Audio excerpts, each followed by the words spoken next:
It's now time for Ermanni and Edwards with Maz, live on the Woodward Sports Network. Every day, 2 to 4 p.m. Starring Ryan Ermanni, Michigan great and former NFL baller Braylon Edwards, and of course, Tom Mazawey. Let's talk some sports.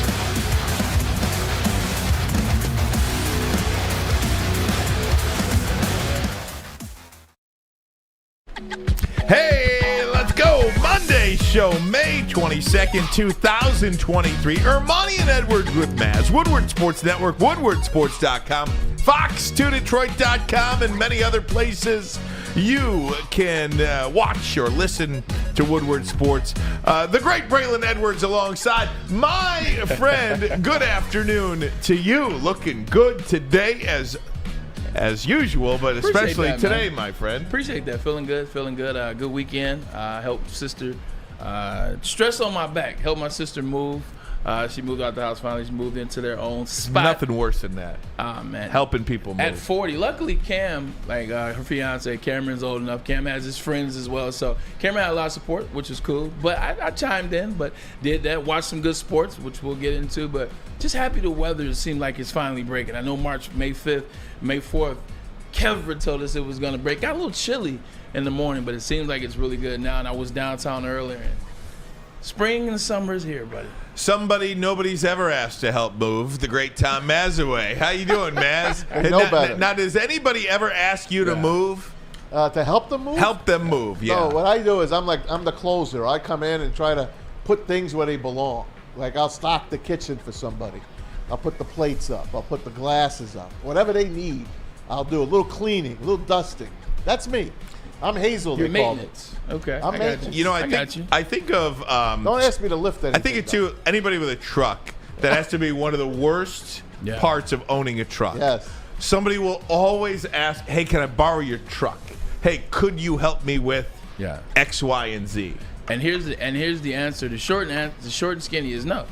Now, you cannot borrow my truck. I don't like to let people use my truck. And then, two, in terms of... they want you to use it with them. No, but I'm saying the first answer is, can you borrow my truck? The answer is no. You cannot borrow my truck because when people move, Ryan, they just throw stuff in. And you're talking about a flatbed. They scratch the flatbed all up and all type of things they do. Scratch that flatbed. So 100% you can't use my truck. In terms of if you need me to help you, I got a backache unless you're related to me. By the way, I need a piano moved. If anyone wants a piano... When do you need it moved? Anytime they want. If you want it, come and get it. We're in the shores. You want the piano moved. I want the piano out. I'm allergic to pianos. If anyone wants a piano, it's yours for free. And it's a excellent working piano. What kind? Like, what is it's the like brand? It's not a grand piano. It's just a regular. The wooden joint? Yeah. Okay. It's beautiful. But it's...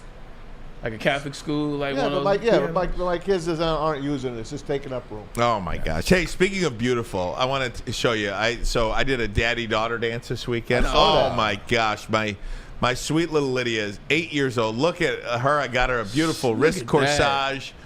8 years old, and oh my gosh, we had the best time. And then so that was Friday night, and then on Saturday afternoon, we had a little Lukey out there playing t-ball. Take a look at this. Take a look at this video. Now is he hitting the ball now? Look at three. Let's go, Lukey.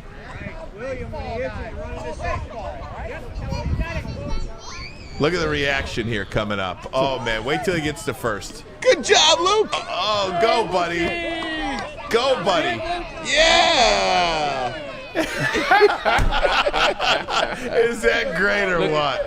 He's enjoying it. Oh man! You know what's so great about sports? I remember the first time you showed the Lukey highlight. He was swatting flies. He was swatting flies out there. But the great thing in sport is when you're young as a kid, like the second you start to see some form of success, like that's success. He got a base hit. He got on bases. People cheered. He got there. You're like, you know what? I can do this. Watch how Lukey starts to develop in baseball now. Once you feel it, once you see some success, get some cheer behind success, man, kids take off.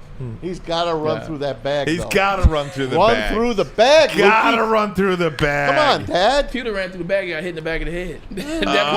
That ball was right behind him. He was running right to Big Boy. Yeah, God. We did go to Big Boy. There you go.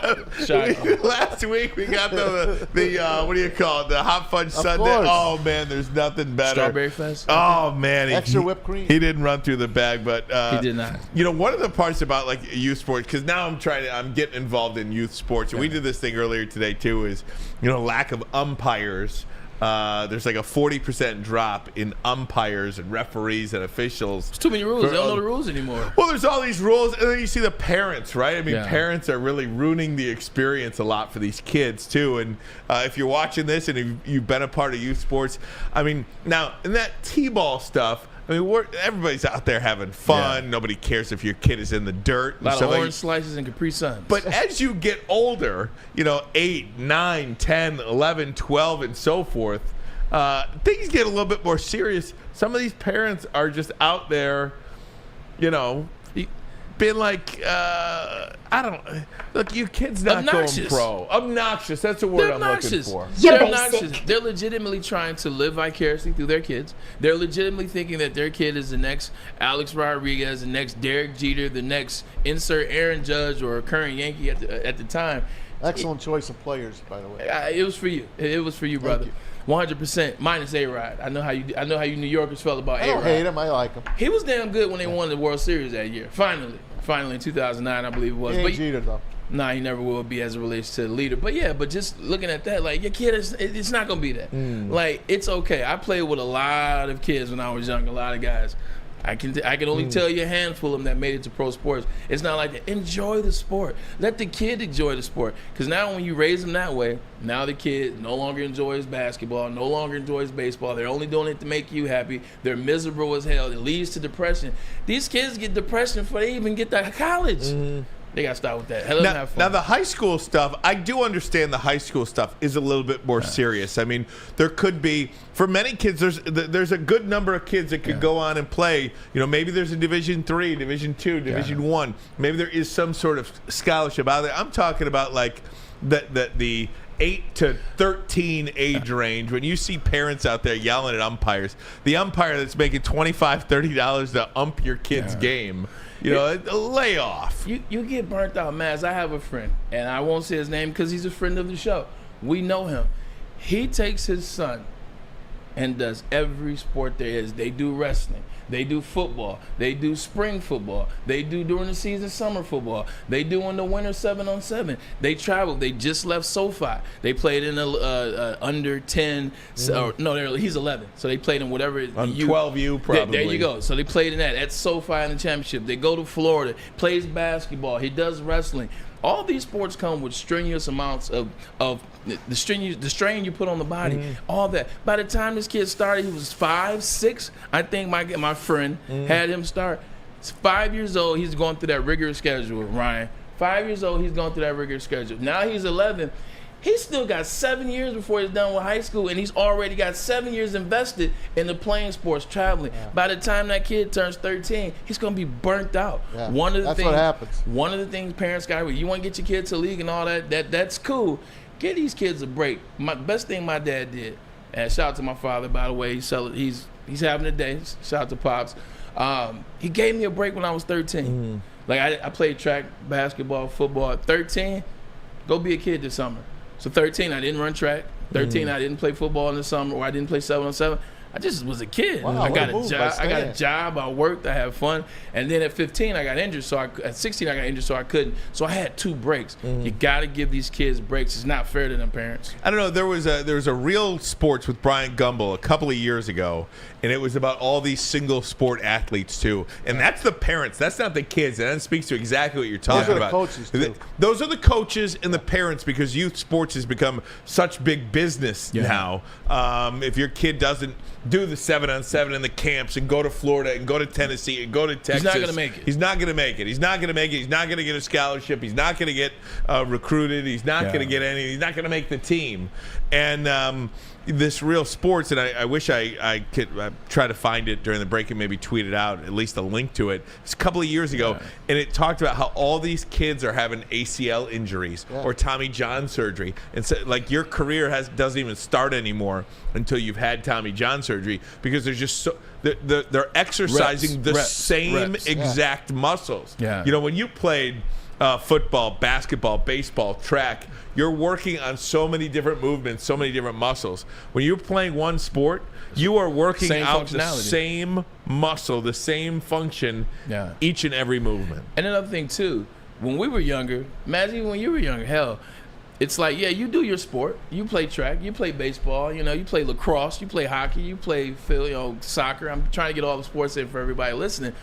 But after that, Ryan, on the weekend, we still went outside and played with our friends. We went outside, we played outside. Like, we played baseball outside. We played pick 'em up, mess 'em up. We played tag, depending on how old you are, 9, 8 years old. You did all that. Now, when they're not in this one sport or they're not in anything involved in that one sport, it's school or it's handheld devices. There is no me time outside that. They're into the devices. So, got to get the kids outside this summer. Yeah, I want to give a shout out to a new sport that's happening, and it's girls playing football. It's flag football. And the Lions are amongst the leaders in this. They came out with a great program for young ladies to play flag football. They made a league. All these Catholic schools and other schools are involved. I know my daughter's school, Bishop Foley, is in there. And the girls have been going. They played at Ford Field. This weekend, they played at Allen Park at the Lions practice facility. They're trying this sport. It's going to be a high school sport. It's going to be a high school sport. It's in St. Joan of Arc. I don't know if St. Paul's does it. A bunch of the schools in my area, the young kids, the elementary school kids, are playing flag football. And now it's going even bigger. And the Lions have jumped in. The NFL has jumped in on it. That is a great sport, I think, up and coming. And I watched my daughters yesterday. They're throwing the football.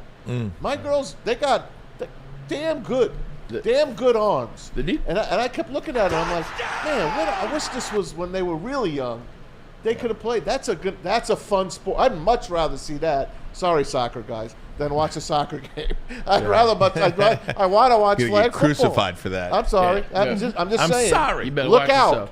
The good thing about the metropolitan area of Detroit is, like, as it relates to women's football or anything surrounding that, they've been ahead of the curve for a long time. I remember the women's, it was a Detroit Demolition, was the women's. Yeah. I remember that. They were a football tackle team. And they kicked them out of the league because they were too good. They won a championship like 8 years in a row. I think their games were at Groves, right at 13 and Lazar. Then my sister played Powder Puff. I remember when Powder Puff got big, which is nothing powder or puffy about Powder Puff. It's a serious deal.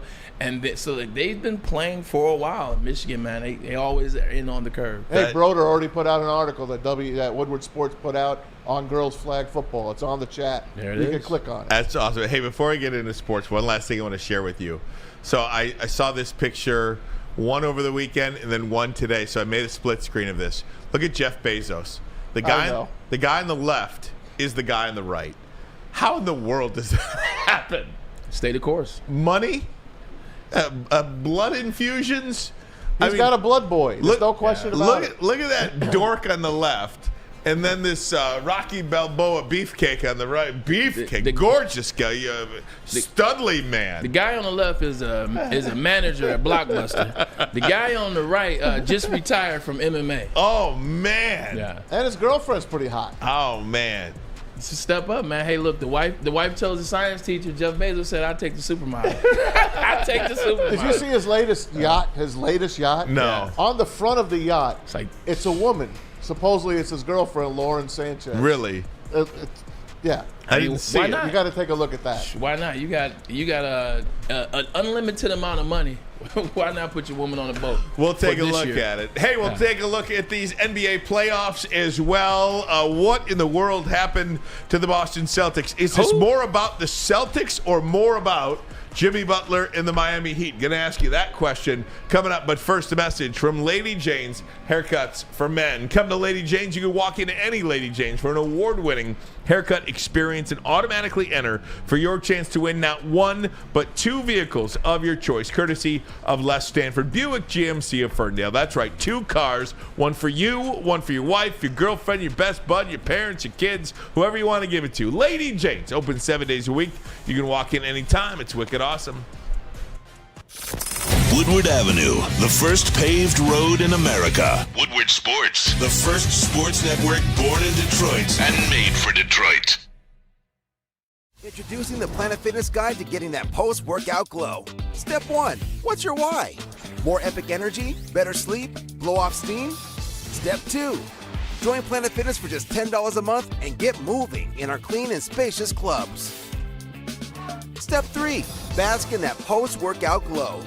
Join Planet Fitness today for just $10 a month. Join today at any of the 50-plus Detroit area locations.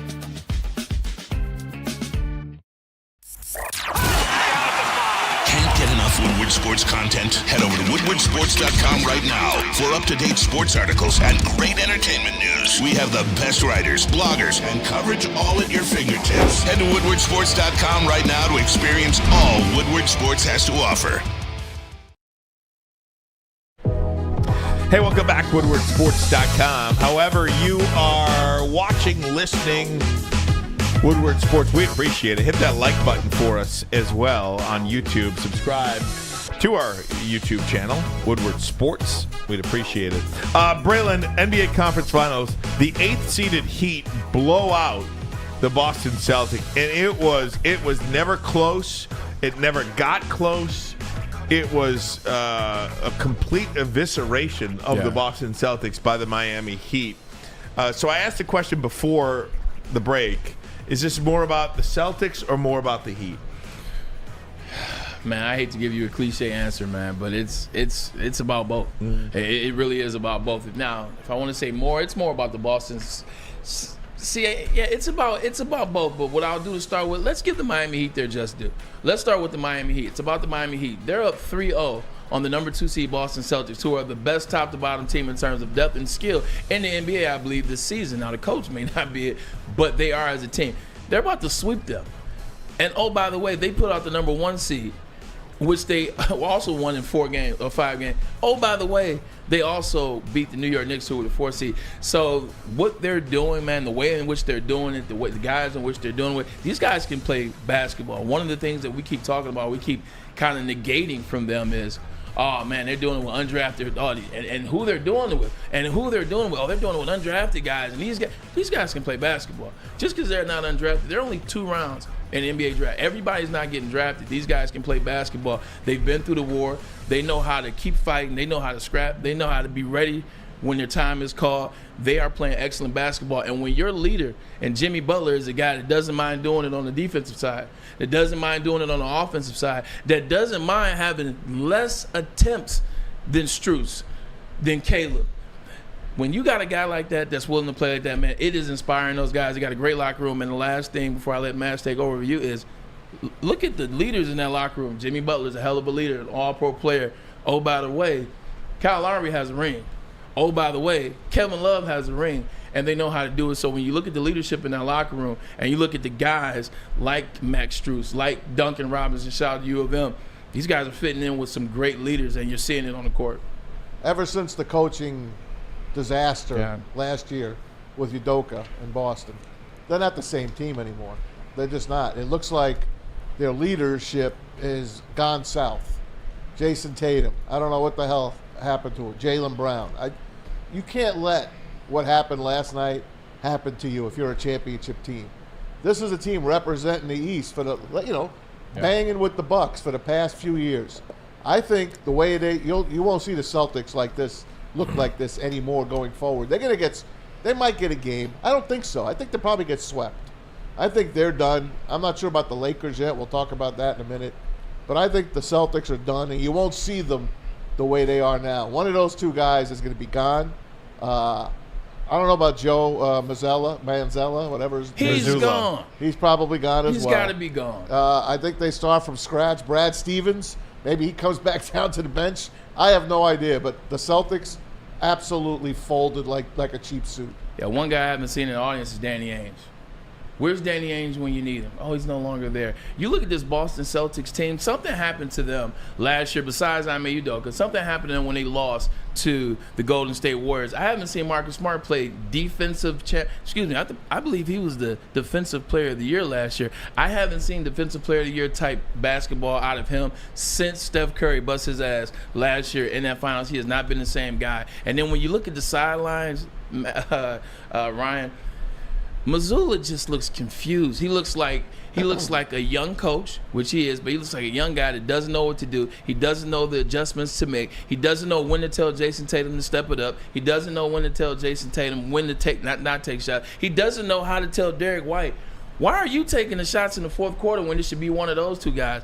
And the relationship with Ime Udoka and Jaylen Brown last year, you're really starting to see it. Jaylen Brown will be gone. That Celtics team, and this came from Magic Johnson. Magic Johnson, who's played against the Celtics, who retired Larry Bird on the court for him, wore a Celtics T-shirt. He probably knows more about the Boston Celtics than anybody that's not a Boston Celtics. He says the first time and the only time he's ever seen the Boston Celtics quit.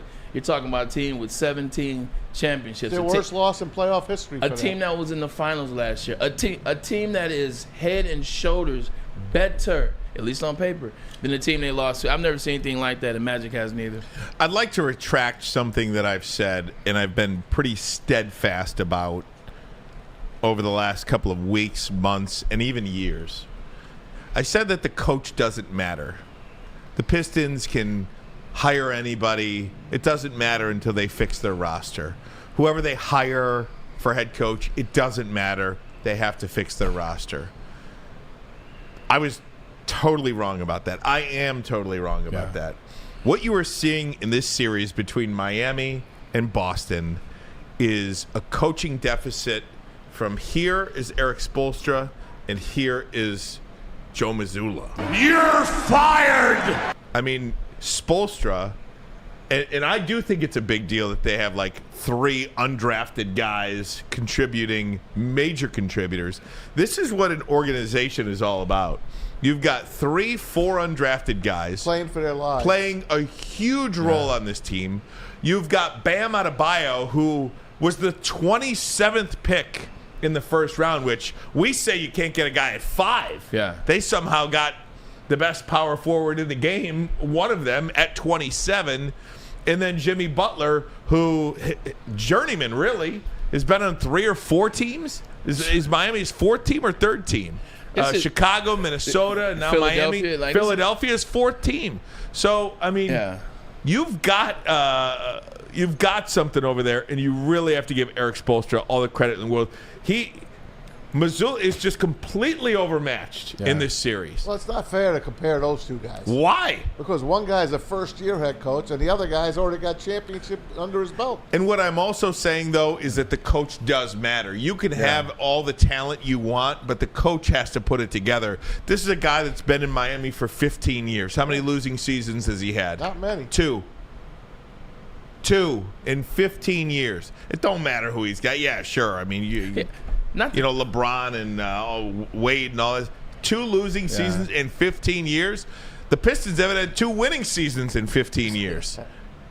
It's a real deal. I mean, you look at let's take it back to the Miami Heat. Don't do that, man. Don't do that. I promise not to be sad today.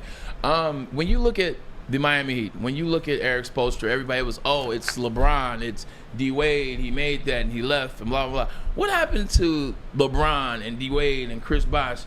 The first year they were together, they lost to the Dallas Mavericks in ugly fashion. They had to go back to the board and they had to become a team. You know the best way to become a team? Listen to your coach. You can't do it all on your own, and you saw that. And they got much better. Then they leave. It's over for Eric Spoelstra. And then you look at what he's done in this last 4 years with the players that he's had, man. Like, his third best player hasn't even played in this playoffs. And that's him. And the best shooter is Tyler Hero. Tyler Hero hasn't even played, and they're still shooting lights out playing like that. Eric Spoelstra. What's wrong with him, by the way? Who cares? Like, if they say he may be ready for the finals, don't play him. Like, if he's ready, I swear to God, don't play him. Like, this team is playing way too good right now. But Eric Spoelstra is a defensive-minded coach. They play defense. They play on both ends of the court. They don't mind playing. The NBA doesn't operate like that. Mm-hmm. The NBA hasn't seen a team like this in a very long time. Denver operates on both sides of the court as well. They don't operate like that, man. Everybody's like, I'm a superstar on offense. I'm going to score 40. I'm going to shoot the 3 ball from here. Miami Heat don't care how it look. They don't care how it look, Ryan.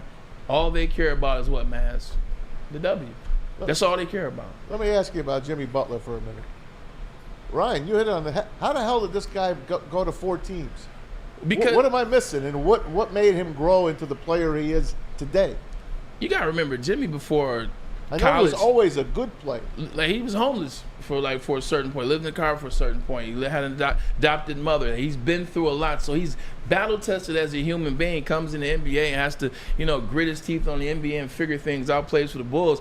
Jimmy was always a really good player on both ends of the court. He just isn't that superstar that's going to go out and give you 50 in the regular season. He's not going to average 32. He's not going to average 32 and 10. Like, he's not going to have superstar numbers. So it's easy to be like, all right, well, he's the piece we're missing. Every place that he's left has missed him after he left, whether it was Chicago. Hell, Joel Embiid can't stop mentioning Jimmy Butler's name, talking about Philadelphia. You see what he did to the Minnesota Timberwolves. Like, they got all those babies and Big Cat and all those guys. I think Jeff Teague was the point guard at the time. He took the G League guys and beat those guys, then ran out the gym and went and did an interview with his boo, Rachel Nichols. He has been destroying the NBA for a very long time, but he doesn't have that superstar cachet, whatever the hell that is. He's making these guys pay every time. Remember April in the D? April in the D. What about May in Miami? Oh Because my God, it is Florida Panthers. Florida Panthers 8 seed. Miami Heat 8 seed. Hell, the Miami Marlins are a game over 500 this year. I mean, what would it be like to be in Miami right now? We're about to find out. I mean, every night there's something. Yesterday was a Heat game. Tonight there's a Panthers game. I wish I lived there. Isn't that something? Yeah. Can you imagine that NHL Stanley Cup Finals? You get to go from Vegas to Miami. Wow. God. Right? Vegas to Miami, Miami to Vegas. That came from DJ Tom T, by the way. I can't take credit, but that's a real deal. And if you look at the other side, and we could talk about this in the next segment, but look, the Denver Nuggets are a better team than the Los Angeles Lakers. They just are. Yeah. They're a better team. Hold your thoughts on that. I want to get to that as well. And then there's some Lions news today as well.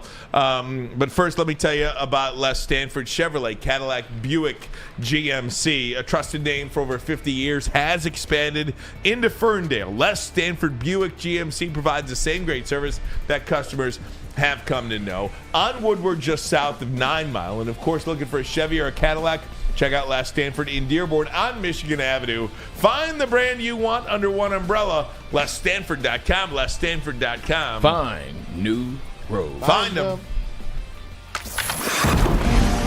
Saturdays at 1 p.m. Make sure you're watching WoodwardSports.com for our new show, Chompin' Puck. He shoots. He scores! With four-time Stanley Cup champion Darren McCarty and Michael Gentry, Chompin' Puck is taking the Detroit hockey community and giving them a voice. Pros to Joes, you'll get the best Detroit hockey coverage around. Chompin' Puck, Saturdays 1 p.m. on WoodwardSports.com. Big Boy Strawberry Fest has officially arrived, and we're here to show you the very best flavors of the season. Satisfy your sweet tooth with our deep-fried vanilla Oreos, strawberry hot fudge cake, and a slice of our classic strawberry pie. But that's not all. Cool off on a refreshing summer splash salad, or savor the flavors of our chicken Caesar wrap and strawberry bacon chicken wrap. And for breakfast lovers, don't miss out on our strawberry hotcakes or our mouth-watering red velvet waffle. Strawberry Fest is something for everyone. Celebrate the sweet season with us at Big Boy. Get a shot up. This is for the win. All of Detroit's sports teams live on Woodward. All of Detroit's sports coverage lives on Woodward Sports. Driving the best in Detroit sports coverage. Shout out to Spencer Raxter. Picking up his new Blazer tomorrow from Les Stanford. Wow. Yeah, baby. Shout out to Big Raxter, man. Congrats on that, man. That's awesome. Stay out of trouble with this one, Spenny. You asked about Jimmy Butler in terms of why wasn't he able to stay. How's a guy like him at 4 stops? Okay, well, first he asked to get out of Chicago. Shout out to DJ Tom T once again. He asked to be out of Chicago. Chicago soft. For him, he's just a super competitor. Mm-hmm. And I think Jimmy Butler is a person that should have played basketball in the 80s and the 90s. His competitive edge is that, and he won't settle for less. He gets into it with the young guys a lot. Asked out of Chicago. Then he gets to Minnesota. He gets into it with the young guy. Says Cat had no heart, and it was one other player he didn't like. But Cat didn't have a heart, and Cat's the main guy on the team. So then they had to move him. They couldn't let anybody. Was it Wiggins back then? I think it was Wiggins. Yeah. No, Wiggins. I think Wiggins had just gone to Golden State. Okay. But anyway, they basically were soft. They got into it, so had to move him. Not a good piece. Philly, they ended up choosing Ben Simmons over Jimmy G. Nice pick. That's how it happened with that. And so he ended up in Miami. Miami needed a guy at the time, and so it was work, and it's worked well since. But that's why he hasn't stayed, is because, look, you see how he plays. Not everybody can handle that on your team. Like, this is a soft generation that we live in terms of yelling, not soft in terms of physicality and toughness. But when you yell at him, it's like instantly curl up. And I think Jimmy G does that in spades. You got to be a certain type of dog to be on his team. Want to get to the other side of the NBA playoffs, and that is the Los Angeles Lakers. They play tonight at home against the Denver Nuggets. By the way, did you see Jack in the front row at Game 3? Well, Jack, I love you. I am so happy that you are there in your seat. Comb your hair. Comb your hair. Why? Let me ask a dumb question. Why? That's not a dumb question, because I don't know why I need Jack. He's giving us 80, what is 82? I just don't want people to make. Okay, I'll tell you why. Okay. Because I don't want people to make fun of Jack. Yeah. You can't make fun of Jack. Yeah, I don't want people to make fun of I cracked a joke. And it just was like, it was kind of funny, but it just was like a joke. I was like, he thinks he's still watching Magic. Yeah. But at the same time, it's like, Jack's giving us such greatness. Like, the fact that he's out the house, I'm just happy he's out the house. Yeah, no doubt. Did you see when they put his name up? Jack. It just said Jack. Jack. I love that. Right. Everybody took Jake a lot. Gyllenhaal, Denzel Washington, Jack. The best quote that you saw during that was Jack Nicholson, excuse me. He's all of us, but with money. He's all with a lot of money. He just walked out the house like, what time the game starting? All right, I'm ready. Right. Jack, you sure you ready? I think, what's wrong with this? I think he probably told a lot of people to F off in his day. You know, he hadn't been there. No problem. He hadn't been there in 2.5 years. Wow. Yeah. He was at the series prior to. Yeah. But he's back going again. Remember the old days when you see that beautiful Diane Cannon? Oh yeah. In there, that place was a who's who. Absolutely. Andy Garcia, they had walking in. The Forum. Angie Dickinson. Remember when the playoffs first started? We were talking about that was one of the things I was super excited about with the Knicks and the Lakers being back in basketball contention. Is you get to see the people on the court.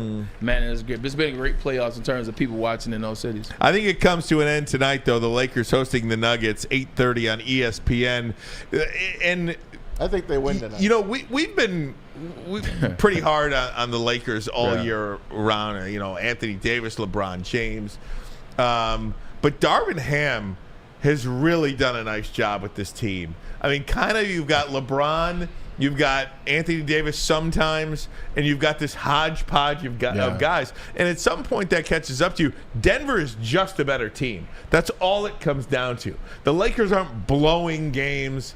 They're not quitting like the Boston Celtics did last night. They're just overmatched, and that happens sometimes in sports. Even I know we're talking about the Lakers, but even when we watched Hemi Butler versus the Philadelphia 76ers, they went up 2-0 on them. You know, they went up 2-0, and then you saw Philly fight back. At one point, it was tied, and then you're looking like, okay, is Philly going to make this a thing? Is Philly going to come back? Now, they laid down in Game 7, and it was horrible, but they at least put up some type of fight. What the Celtics is doing is just got off. Going back to the Lakers, though. I think the Heat broke them. They break a team after a while. Yeah, Jimmy's breaking. He's breaking people. But the Lakers, they just outmatched. Like, you're playing against a guy in Jokic, who's Nikola Jokic, the best player in the NBA, top to bottom, both sides of the court. He's outlasting them pace-wise, which is absurd. He's averaging a triple-double.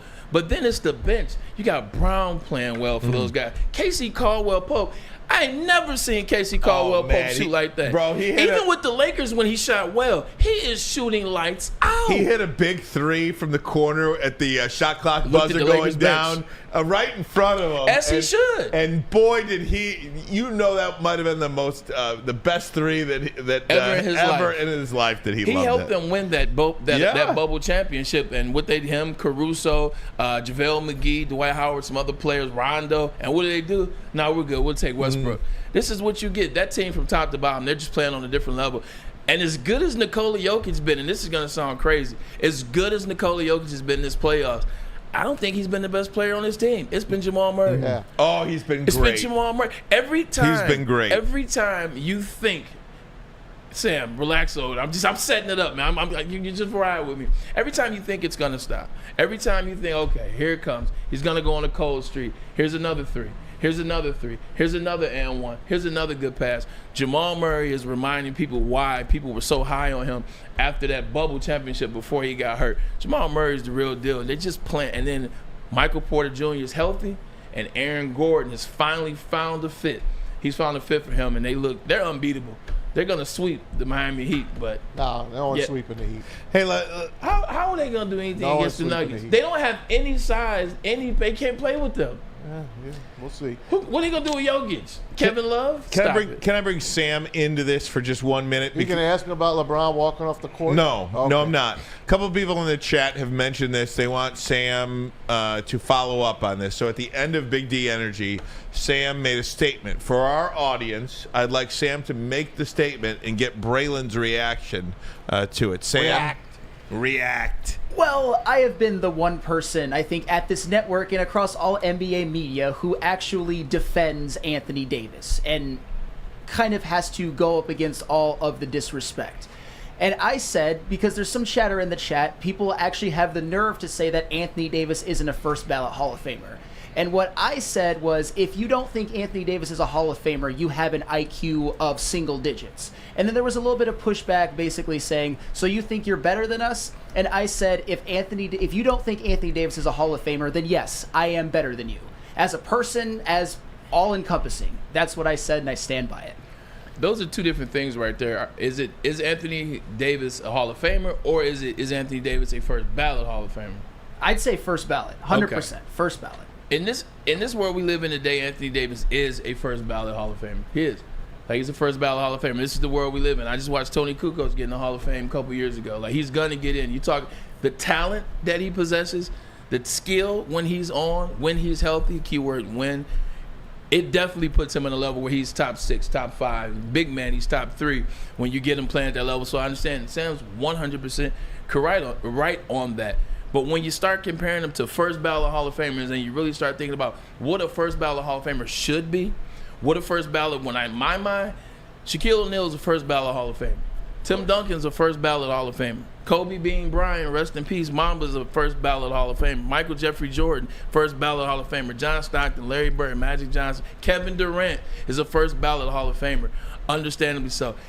AD is in that tweener period right now. He's definitely a Hall of Famer, and he'll get in first ballot. But for me, I need to see something to give me that feeling of first ballot Hall of Famer. I need to see that moment where it's like not getting them to the play-in and then playing well and getting this team that shouldn't be in the Western Conference Finals, getting them to the conference finals. Like, I need to see one where it's like, yo, AD did that the whole season and they won the championship, or AD put them on his back, or AD. I need to see that, but finished. Because he did do that towards the end of the season this year and got them within striking distance to get in the playoff.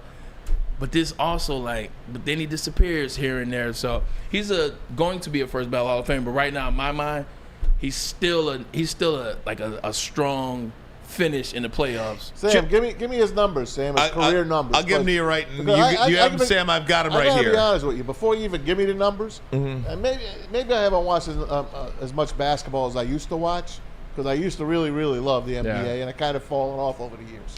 But let me help you out, Sam. I just wouldn't say, just taking it right off the get-go here, he's not a Hall of Famer to me. Oh, my God. Dude, you're just talking about feelings, though. You're just saying, I feel that he's not. It's narrative. The NBA basketball media has decided that Anthony Davis is their target, kind of like Dwight Howard was back in the day. People just don't like him. I mean, on Basketball Reference, by the way, Sam, here are Anthony Davis's nicknames. You ready? This is Basketball Reference, like legit site, right? Yeah, they use the yellow. He goes by Unibrow, The Brow, AD, and Street Clothes. I knew that was coming. Narrative. I knew that was coming. Street Clothes. Give me his numbers. Okay, 24 and 10. 24 and 10. Yeah. That's his career numbers? 24 and 10 career numbers in 660 games as a comp, okay? Yeah. Chris Webber is a Hall of Famer. 20 and 9.8. But what did he do in college? But look at the era Chris Webber played in. It's hard to compare. It's hard to compare. Yeah. It's not the points. It's hard to compare the point totals. How many years did AD play in college? One. Okay, that's the difference right there. He was the national player. Chris Webber played in 2. This is Basketball Hall of Fame. This is your whole career. Right. I don't know. It's not just NBA. It's not where. Excuse me. Chris Webber played in Excuse me. 2. Fab Five. Fab Five. Unibrow. AD won that championship. Yeah, It was the best player in national college AD basketball. won that championship. AD won that. Did Chris Webber win that championship? No, he missed. He's 0-2. Did Chris Webber win that championship? No, 0-2. I'm just saying, like, Now, I'm gonna argue on the right well, side. look, when Sam said this today, I was like, that's kind of dumb. And then you look, and then you have the comps, and he's absolutely right. Yeah. Now, all this first balance, I don't know about that. Like, you know, I know that's a big thing in football, in baseball. I don't know about basketball. You know, I mean. I don't know if they have a first ballot. Yeah, I don't know. Man, right. It's like whatever we want to bring you. But in. again, you know, you've got comps like Pau Gasol, Chris Webber, Chris Bosh is a Hall of Famer. Would you think that Chris Bosh is a Hall of Famer? I wouldn't. You know what I mean? So Anthony did in basketball. Chris Bosh was the best power forward for a while in NBA. Won some championships with the Miami Heat, LeBron and D Wade. Chris Bosh is a Hall of Famer. It's too bad his career ended earlier. But now, to your point, man. That's just a name to me, like AD. Yeah. To me, those are just great players, but not basketball Hall of Fame. Chris worthy. Bosh 19-8. Yeah, it's just And I'm just looking at it a 24-10. different way, I guess. Yeah. You know who is going to be a Hall of Famer, no question about it, is Carmelo Anthony. Today, he announced his retirement. I thought he retired 5 years ago. Take a look. He go poo-poo on my man, Sorry. Carmelo.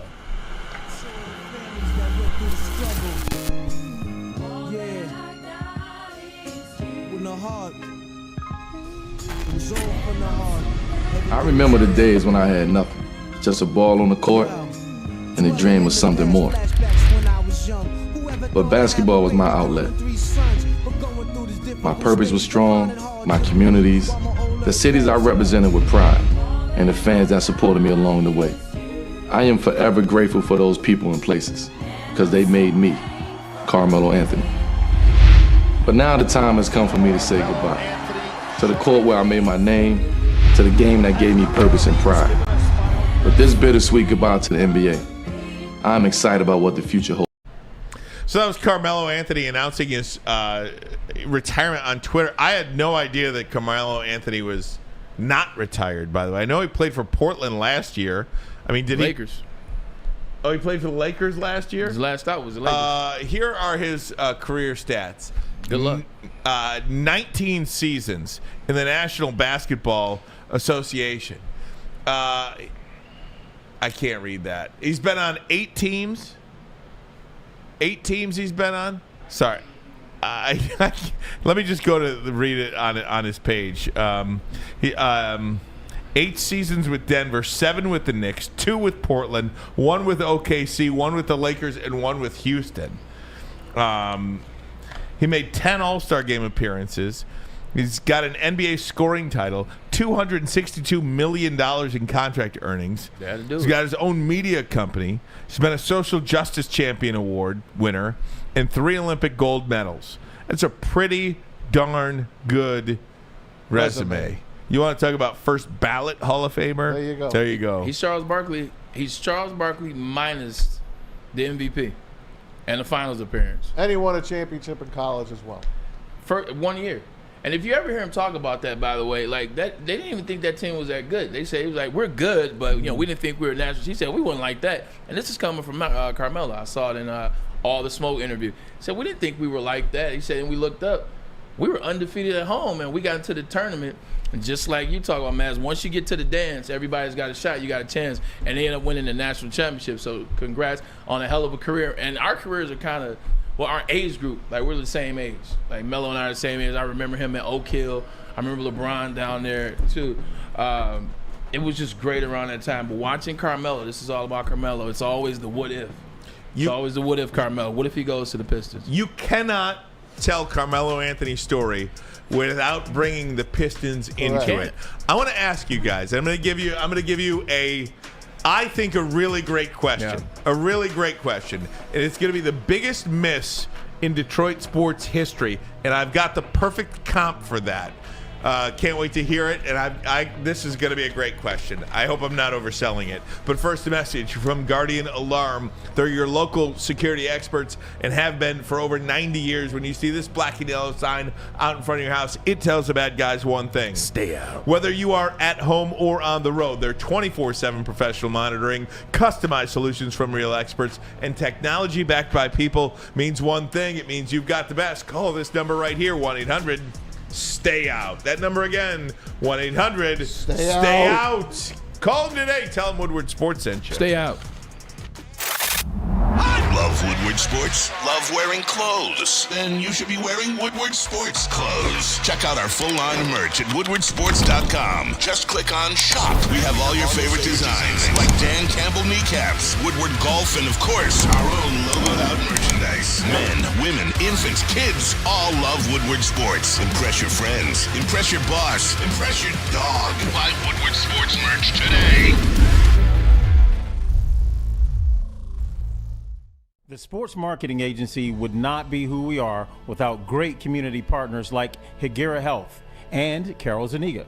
It's an awesome opportunity to partner with your organization. Higuera Health is a comprehensive behavioral health organization. We serve children through older adults with mental health, substance use, and developmental disabilities across Western Wayne counties, and really excited to now be in downriver communities as well. Give us a call at 734-458-4601. The only sports network in Detroit that starts with a W. You know, because we win. Woodward Sports, Detroit's winning sports network. Welcome back. Talking about our guy Spencer Raxter's favorite player, Carmelo Anthony. And guys, you cannot tell Carmelo Anthony's story without including the what-if part, as you say, Braylon, when it comes to the Detroit Pistons. Let me ask you guys this question.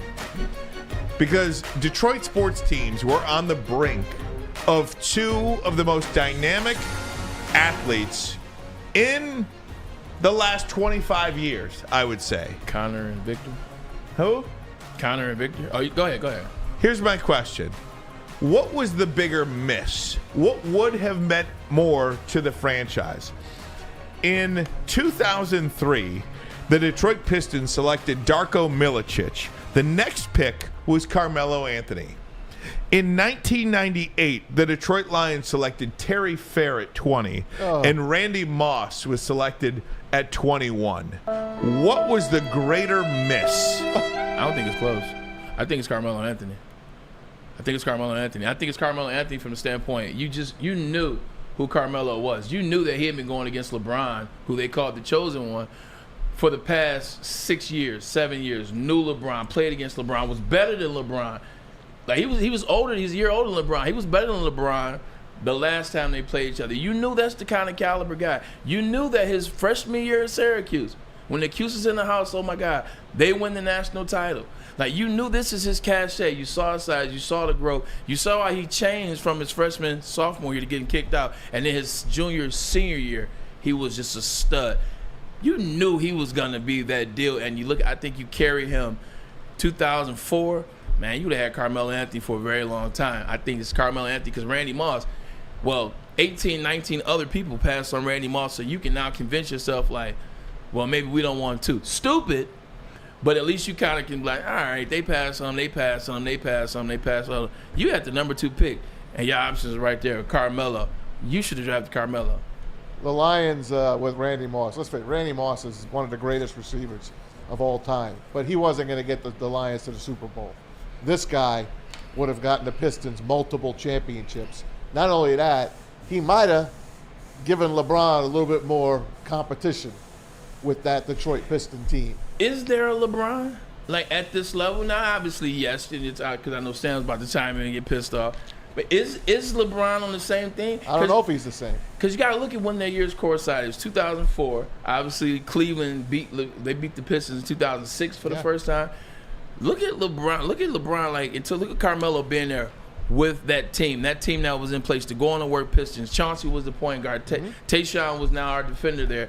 They drafted him the year before that. Then you had Rip Hamilton. That team was in place, And Carmelo played defense. Like, for the first 10 years of his career, Carmelo did play defense. Like, people didn't like, he played on They would have made him play defense. Exactly. And he said they would have made him a better player than he actually turned out to be. Carmelo's dream wasn't so LeBron's dream and LeBron set up his path was to be the greatest ever, was to be the chosen one, was to be this, large-in-life personality. Carmelo said he was just trying to get out of Baltimore. Yeah. Carmelo never had the aspirations of being the greatest basketball player ever. You know what that means? It means he's going to listen to players that he grew up liking, that would have been the Detroit Pistons. Oh my God! I think great question, Ryan. That's a damn good question. But you hit the nail on the head. It's about championships. Randy Moss, my favorite wide receiver, my second favorite NFL player of all time. He can't lead them to a championship by himself. Carmelo Anthony, with that team, they have a couple championships, Ryan. Unbelievable miss. So the one aspect that I too believe that it was Carmelo Anthony, but there is a part of me that you never know unless you know. Yeah. Because do the Pistons even make the 04 finals if it wasn't for the Tayshaun Prince block? And this wasn't about Darko as much as it was. Lindsay says yes. He does. Yes. Is that what he says? Yes. But here's another thing. I've asked him flat out. Yeah. He says we still win. Yeah. Are you even in a situation where you need that block? Yeah. Are you even in that situation? Because basketball is very different than football. You're pretty grown right away, especially if you're around the right guys, as you're seeing in the NBA Finals now. He would have been around the right guys, the right time. That team would have been great. The only interesting thing would have been the Rasheed, because Rasheed came in December. So that would have been the caveat. Do we still get Rasheed in December? See, that now you're talking to me. Yeah. Now you're talking to me. Do these things happen if you draft Carmelo Anthony? Is Rasheed Wallace a Piston? Yeah, we don't know that. I think he would have been still. Maybe. We just don't know. You know what? That. If he wasn't, I still think they'd win. Yeah. That's my opinion. And not only that, he would have had someone blocking out on Big Shot Bob the next freaking year when, what's his name, let him go. Yeah. Rasheed Wallace didn't cover him, and they ended that freaking game. Either way, it's a really – and look. It's a great question. You know, the Randy Moss question I think is good too. I mean, now the Lions did get blown out in the playoff game, but Randy Moss' draft was 1998. In 1999, the Lions did make the playoffs with Bobby Ross. Could they have done something? Barry might have stuck around. He might have stuck around. There you go. That's another story. I mean, if they get Randy Moss, Barry might still play. Last time I checked, the quarterback for that team went to Eastern University, so the answer is still no. It's Charlie Batch. Charlie Batch is your quarterback at that time. Charlie Batch would take you to the Super Bowl? He won a Super Bowl. No, he was on the team when they won a Super Bowl. Wasn't Scott Mitchell still there? No, it wasn't Scott Mitchell. It's Charlie Batch. This is 98, 99. Scott Mitchell was 92, 93, 94, 95. Wow. Yeah. So Charlie Batch is your quarterback. You're right about that. Eastern Michigan's own. Wow, look at that. He won a few Super Bowls. He did. So, he had one of the best NFL jobs of all time. He legitimately got to Pittsburgh circa day 2001, 2, and then he stayed with them circa day 2017. 15 years of sitting on the bench. I love it. Sam, you want to weigh in on this topic here?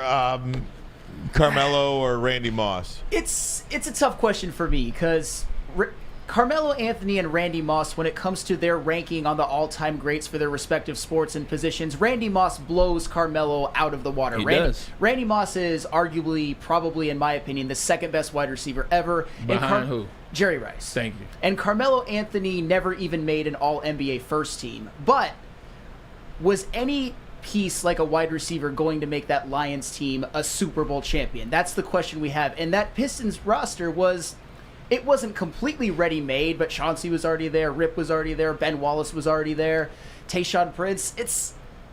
Maybe they could have won more with Carmelo Anthony. So I would probably say Carmelo was the bigger miss based on that, but I wouldn't put Carmelo Anthony and Randy Moss in the same stratosphere when it comes to their rankings and their sports. That. You know what's interesting about and I'm glad you said that, because I've been seeing this a lot lately, and I've been thinking about it a lot lately. Whenever, and this is not against you, Flail Sam, I love it because you're absolutely right. Randy Moss is not in the same stratosphere as Carmelo Anthony. He's way above it, but damn good player in Carmelo as well. A lot of times when we have these questions, we have to say something that's not the answer before we give the answer. Right. And it's like, all right, we know Randy Moss is way better than Carmelo. Why do we got to poo-poo on Carmelo? But 100%, Randy Moss much better. But Carmelo, basketball, football, not the same sport. You get one player in basketball, you're on your way. You get one player in football, you're looking for two more. Right. I think Carmelo could have been in the same stratosphere had he got drafted by the Pistons. Another good point. I think he went to the wrong team and became a different player than he really should have been. Carmelo's one of the best, most skilled offensive players in NBA history. I mean, it's a reason why he's ninth all time on the scoring list. I mean, you saw what he did in Denver. You saw what he did in New York. I remember being in some of those games playing for the Jets. It was fun going to see Melo and Stoudemire. I wish Amari would never got hurt, but that was a fun team to watch. But you always knew the same thing. It's like no matter how good the Carmelo teams, even that Nuggets team that played against Kobe and the Lakers in the finals in, what was it, Sam, 02, 03 maybe? No, 08. That 08. was, yeah, that was. Oh, excuse me. But you always knew what was happening with Carmelo, and I hated it. It was like, he'll be fun. They'll get to the second round, maybe to the conference, but you knew they would never win it, man. I just wish that he had better coaches.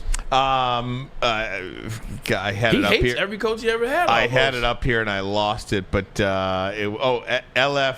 I don't know. LF-I. Very depressing conversation. That's kind of funny. Another one said, "Hello, darkness, my old friend." Hello, darkness, my old friend. You could be a Houston Astro fan. Well, I guess Houston's won a couple of World Series, but they took Phil Nevin over Derek Jeter, and the guy left. The scout quit his job. He did. He said, "If I can't convince you to take Derek Jeter over Phil Nevin, I cannot work here. I cannot do my job. I'm not good at my job." Phil Nevin winds up as a Tiger.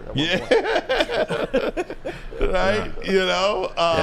That's real, man. A lot of times, because when you're drafting players, it's so many different voices involved, man. You got the scouting department, you got the position coach, you have the coordinator. It is obviously football and basketball. You got people, you got the head coach, you got the president, you got the owner. Hell, when I got drafted, Ryan, in the year I came on 05, the owner wanted me, the head coach and the GM didn't.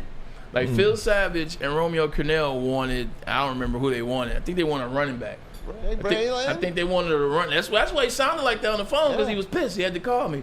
But the owner wanted me. He said, "Hey, I want the kid from Michigan," and that's all he said. So a lot of times, man, it's a weird. Al Lerner. It was son Randy. Randy Lerner. It was his son. Al had passed away. All right. Yeah, Randy spent all his time over in the UK anyway.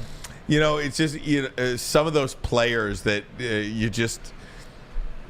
you like, even Micah Parsons, right? I mean, you do this every draft for every sport. Yeah. You look at the guys that are taken after you. This year, I mean, there's two players really now that we're going to be focused on for the rest of their careers. One is Bijan Robinson, and even the first one I think is Jalen Carter. I think Anthony Richardson too. Anthony Richardson was taken. I'm talking about guys that you had the ability to take. Jalen Carter, you're going to look at and see what kind of career he has.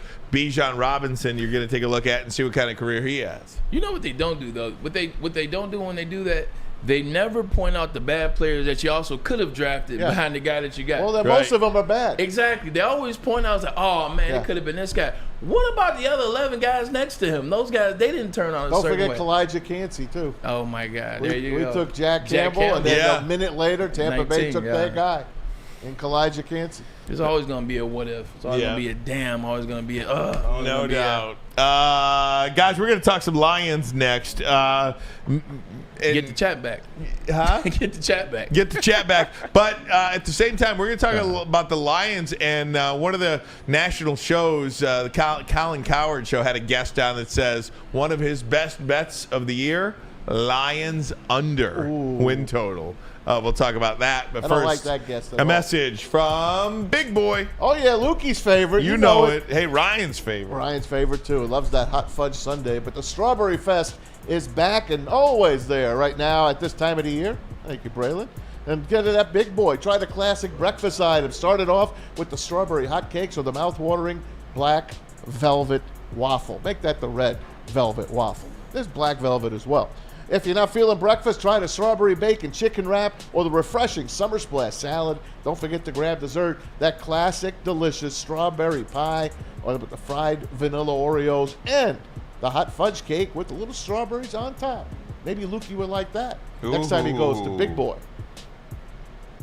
You have an opinion? Make sure it's seen and heard. Corner, jumper, tweet us, hop on the YouTube chat, slide in the DMS at Woodward Sports on all social media.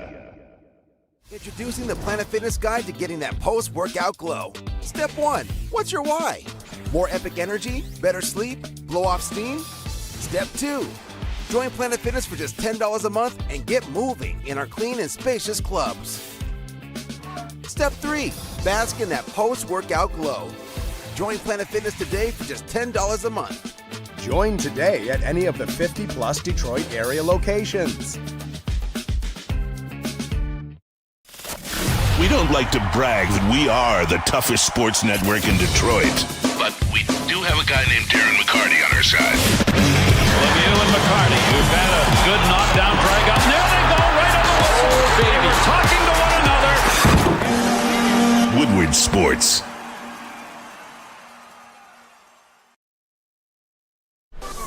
Welcome back, Woodward Sports Network, woodwardsports.com. However you are watching or listening to Woodward Sports, we absolutely appreciate it. Tell a friend about Woodward Sports as well. We are having some fun here on the network as we do each and every day. And many of you, maybe some of you, tuning in for the first time, hopefully you like what you see every day. I feel like there's somebody new that's giving us a sample. And hopefully you like what you see. I was over here struggling. My Oh, bad. you got it, man. You're doing good, buddy. You're doing good. How you doing over there? Hour 1 in the books. Hour 1's in the books, man. Can you believe We it? did an hour on basketball. And we still have people listening, How man. about that? I'm excited. It was good. Good conversation, good It was talk. good. Carmelo Anthony, just maybe put a pin in that before we go on. Is it's a damn good player. Like, he was a phenomenal player in his time, and the what if thing is real. Good attitude. I think he's a misunderstood person. Very misunderstood person. But he was a hell of a basketball player. Hey, had they taken anyone but Darko that year, sorry, Darko. You could have taken Chris Bosh. Had they taken anybody else, they would have still been playing in those years. They would have beat the Spurs. Bosh. There's no doubt about Damn. it. I mean, Damn. what a shame that was. Damn. They could have took Derek Fisher. Yeah. We got more play out than the Darko. We don't have to worry about that anymore. We only pick from 5 and under. Right. Don't have to worry about it. Guys, OTAs, voluntary OTAs begin for the Detroit Lions tomorrow, I believe. Or is it today or tomorrow? Tomorrow. For the Lions. Some teams began today. All right. This was interesting. Not interesting, but look, we always talk about what are we missing here? What are we missing? And maybe we're not missing anything, to be quite frank with you. Maybe we're just having a hard time wrapping our head around the fact that the Lions are a good football team. But, so on Colin Cowherd's show, The Herd, he had a guest on, senior writer for The Athletic who covers the Raiders. His name is Vic Tafur. And he talked about his best bets of the NFL season. One of them, I'm going to give a quote to you. Is Detroit getting too much hype? Cowherd posed the direct question. You have the Lions under. First of all, they're a fun story. They've been bad forever. It's fun. I think there is an implosion potential here. Why do you have them under? And, he just, kind of went on and on about how, here's another quote. Last year they had such a great run. I just think that there has to be a little bit of a regression this year. It's a tough schedule. I think a small regression is not going to be too surprising. But a small regression is they won 9 games last year. So a regression is 8. Yeah. Or even 9. Yeah. Which would be a very disappointing year, I think, for the Detroit Lions. For sure. And I would either say Dan Campbell didn't do his job or Jared Goff got hurt. Those are the only 2 reasons I can. Or last year, like I said, they just peaked perfectly. That's it. Last year, I'm telling you, they would have won at least 1 playoff game, maybe 2. That's how good they were playing. To play that good again, you got to start it all over again and hope you get the same chemistry going forward. You got a bunch of new players on this team. We'll see where it goes. I still say What do I always say about Vegas, right? You make fun of it. If it's 9.5, what are the numbers? 8, 9, or 10. That's it. Yeah, the way I look at it is this. Now, we talked about that. I talked about, as I always do, the 2007 Cleveland Browns team. We went from poop to sugar. We won 10 games, 7 out of 8 at home, 10-6, Pro Bowlers galore, blah, blah, blah. Next year, we weren't anything to write home about, and they weren't for a very long time until Baker Mayfield finally won a playoff game. But when you look at it, this is the reason why he may not be wrong. He may not. I don't think he's right, but he may not be wrong. It's a tough schedule. Like, there are some. You start off the season right out the gate. You got the Kansas City Chiefs right out the gate Thursday night. This is a tone setter. What if you go out there and get your ass whooped? What if you go out there and you don't feel exactly like you thought you would? What if you go out there and you have this moment where you're like, oh, shoot. What if that leads into now you play Seattle? Last time I checked, Seattle's a much better team this year. They got better in the offseason, just like the Detroit Lions got better in the offseason. Didn't Seattle beat the Detroit Lions last year? And then the Lions get better, but so does Detroit. You go through the rest of the schedule. There are some games in here which you're playing against some good opponents. Also, you got to go out there and recreate what you did last year, like Matt said. Like, just because you did it last year, you look at when they got hot. They got hot last 10 games. A lot of that team, them last 6 games, a lot of guys are just going through the motions. They're already booked for Cancun. Cancun on 3. They're out of here. They know they're not in the playoffs. A lot of these teams, I mean, you look at them, so the way let me slow it back down. Yes, it can happen. The reason why it can happen because you got to go out there and you got to do it all over again. Did the Lions improve the middle of their defense and that defensive line? Did they improve it enough? Are the picks that they pick, are they going to be able to implement them the way they want to? Jahmyr Gibbs and his offensive scheme, are they going to be able to implement him? Is Jack Campbell going to be the linebacker that that the Detroit Lions hope he's going to be? Is Brian Branch going to be that player that we think he's going to be in the secondary? Is Jameson Williams going to have enough maturity that in his 6-game suspension, is he going to be dialed in? Is he going to be on it? Is he going to be ready to go when he comes back week 7? There are legit question marks. Ragnow's toe. Look how good Jared Goff did. Jared Goff threw 4 interceptions last year. I'll say it again. Jared Goff only had 4 interceptions last year. Will he have 4 this year? Will it be 14? Will it be 8? Right. Will he double that? Exactly. Fumbles as well. He didn't fumble last year. Exactly. His hands weren't that small last year. Yep. That was Kenny Pickett took over the small hands thing. So there are a lot of things where it's like, look, S can happen. Things can happen. I don't think it will, but it's not. People shouldn't get mad that he has that opinion because it's a real thing. It could happen. And the other teams in that division, they're looking at the Lions saying, the Lions? That's the favorite? What, are you kidding? The Lions are the favorite. We won 13 games last year. How about the Packers? We got a good quarterback here that no one knows about. We're going to be fine. Our defense is terrific. Look at the Bears. Yeah. Justin Fields. Yeah. He's going to really take the next step and be a terrific quarterback. And, Maz, didn't Justin Fields, didn't he score 33 on the Lions and almost win last year in December? I thought he did. Oh, yeah, exactly. If it wasn't for a late interception by Jeff Okudah, we won't win that game. Yeah. It's a real deal, and I think that's the other thing that you just pointed out, Maz and Ryan, is it's the emphasis on the Detroit Lions. I think that's another thing. Teams are going to be keying in on the Detroit Lions. Usually you play the Lions. I told you how it is. I've played against the Lions. I know how it is.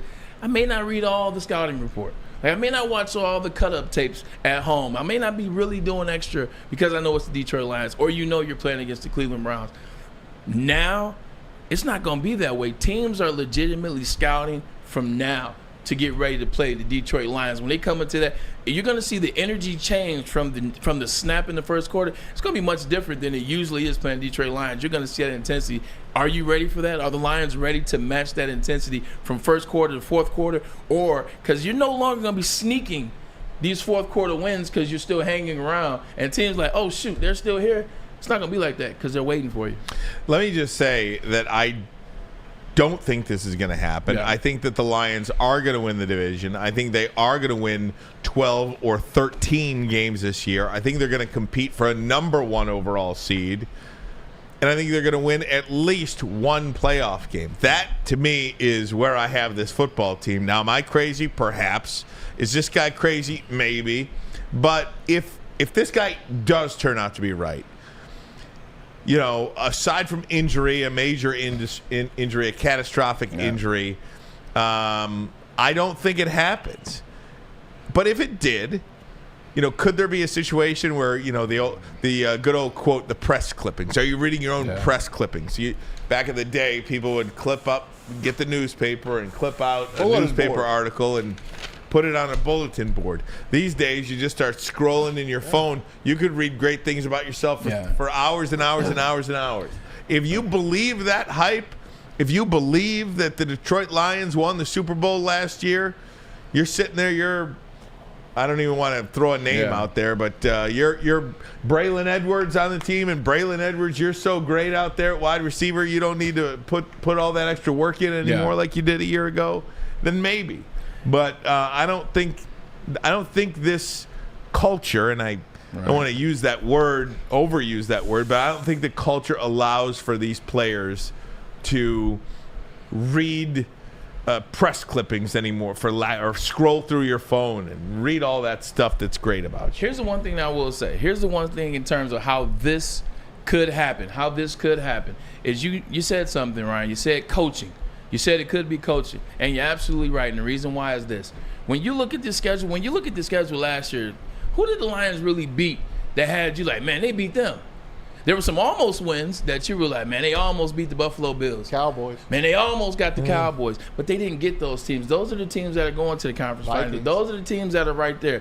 Look at the teams you got to play. You got a lot of $200+ million quarterbacks on that schedule this year. You got Patrick Mahomes, game one.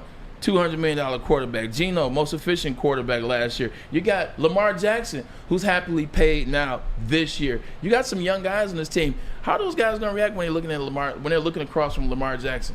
How are those guys going to react? I mean, you look at Justin Herbert. You got to go out there and play Justin Herbert. Last time I checked, Justin Herbert is still a guy that had 5,000 in California. That's what I'm saying. You look at the Broncos. Who knows what that's going to be? This is still the NFL, and before you do it, you got to do it consistently. And they haven't beaten anybody, and they haven't done it consistently. So that's the other thing. This is really going to test Dan Campbell this year, I believe. That athletic reporter has one thing going for him: history. Yeah. The Lions have done nothing, and that's what a lot of people are pointing to. But again, I think you've got to take the team for what it's worth. Yeah. You've got to look at it with a reasonable set of eyes and say, who are these guys? Are these guys good or not? We know the team better than any national guy knows. I totally agree with you. And at the end of the day, I think we're all just saying that this could be a deal. I could see how he could print this, whatever. But I still think the Detroit Lions are going over 9.5 and they're going to win the division. I still agree with that. And maybe we could do this tomorrow for a topic, but I've said for weeks, I think if I had to weight who I think will win the division championships this year, Jacksonville is the highest. I've said this for weeks. Yeah. Number 2 is the Detroit Lions. I know, you said that. The NFC North, I am more confident in the Detroit Lions winning the NFC North than I am the Kansas City Chiefs winning the AFC West. Okay. We can do that tomorrow for a topic. You 1 to 8. 8 divisions, rank for me the most likely to happen. I like it. Kansas City Chiefs, Well, they've got a tough schedule, and they've got a much better division. Now, I think they're going to win it. Yeah. But you're just saying, your odds are better for the Jacksonville Jaguars to win that division. Yeah, I think Jacksonville wins the AFC South, not even a I said there's question. one sure bet. That's the bet. Yeah. And if there's a second sure one, it's the Lions. To you. And if there's a third sure one, to you. I'm with Matt. If there's a first, second, or third sure bet, you might want to head to Fairway Packing Company. Oh, Fairway. For over 60 years, Fairway Packing Company has provided Michigan's finest restaurants, hotels, and casinos with prime beef, Wagyu beef, and dry-aged beef. Yeah. You can experience the Fairway difference for yourself today. Visit the steak shop in Grosse Pointe Woods for grab-and-go steaks or order online, fairwaypacking.com, fairwaypacking.com. When we come back, maybe some trouble with Braylon's former team. We'll get into that. Oh, man. But first, a quick break. We'll be right back. Love Woodward Sports? Love wearing clothes? Then you should be wearing Woodward Sports clothes. Check out our full line of merch at woodwardsports.com. Just click on Shop. We have all your favorite designs, like Dan Campbell kneecaps, Woodward Golf, and of course, our own logoed out merchandise. choice. Men, women, infants, kids all love Woodward Sports. Impress your friends. Impress your boss. Impress your dog. Buy Woodward Sports merch today. By now you know me, Christina Gennari, as the obvious choice in real estate. And you know my website, soldchristina.com, as your #1 resource for buying or selling your home. Myself, along with my amazing staff, pride ourselves on making your home buying and selling experience a relaxing and easy one. Come see why we are the obvious choice. Christina Gennari at soldchristina.com, the obvious choice in real estate. How would you like to win not one, but 2 vehicles of your choice? One for you and one for your wife, your girlfriend, or your best bud. Get to Lady Jane's today for an award-winning haircut and automatically enter for your chance to win. Courtesy of Les Stanford Buick GMC of Ferndale. Lady Jane's, open 7 days a week, walk in anytime. It's wicked awesome. A ton of fun, a ton of sports, and a ton of man meat. Welcome to the Woodward Heavyweights, live daily 5 to 7 p.m. on Woodward Sports. Welcome back, Ermanni and Edwards with Maz and Braylon Edwards. Your host, Tom Mazawey, is joining me in the studio. We got Flannel Sam over there chilling in the flannel as always, black and blue today with short sleeve, and my man JB in there. JB, what you got going on in there? Looks like you got somebody shadowing you a little bit, man. Oh yeah, here you go. Say what's up to the people. What's up, everybody? My name is Parker. Welcome to the team, Parker. Parker is one of our new interns here, man. So we're trying to get the lay of the land, and who better to learn from than my man Flannel Sam and JB. Maz, what are you doing this weekend?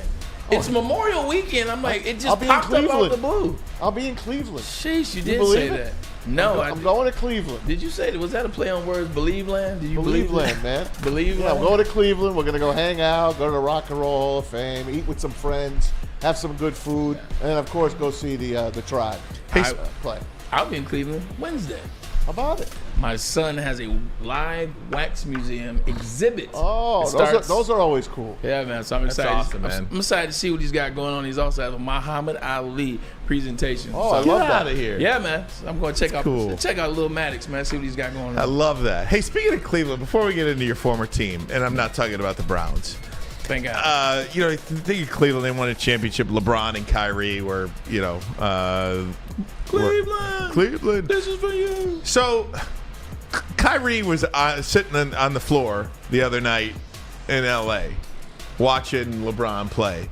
He saw the Pistons in Boston last year.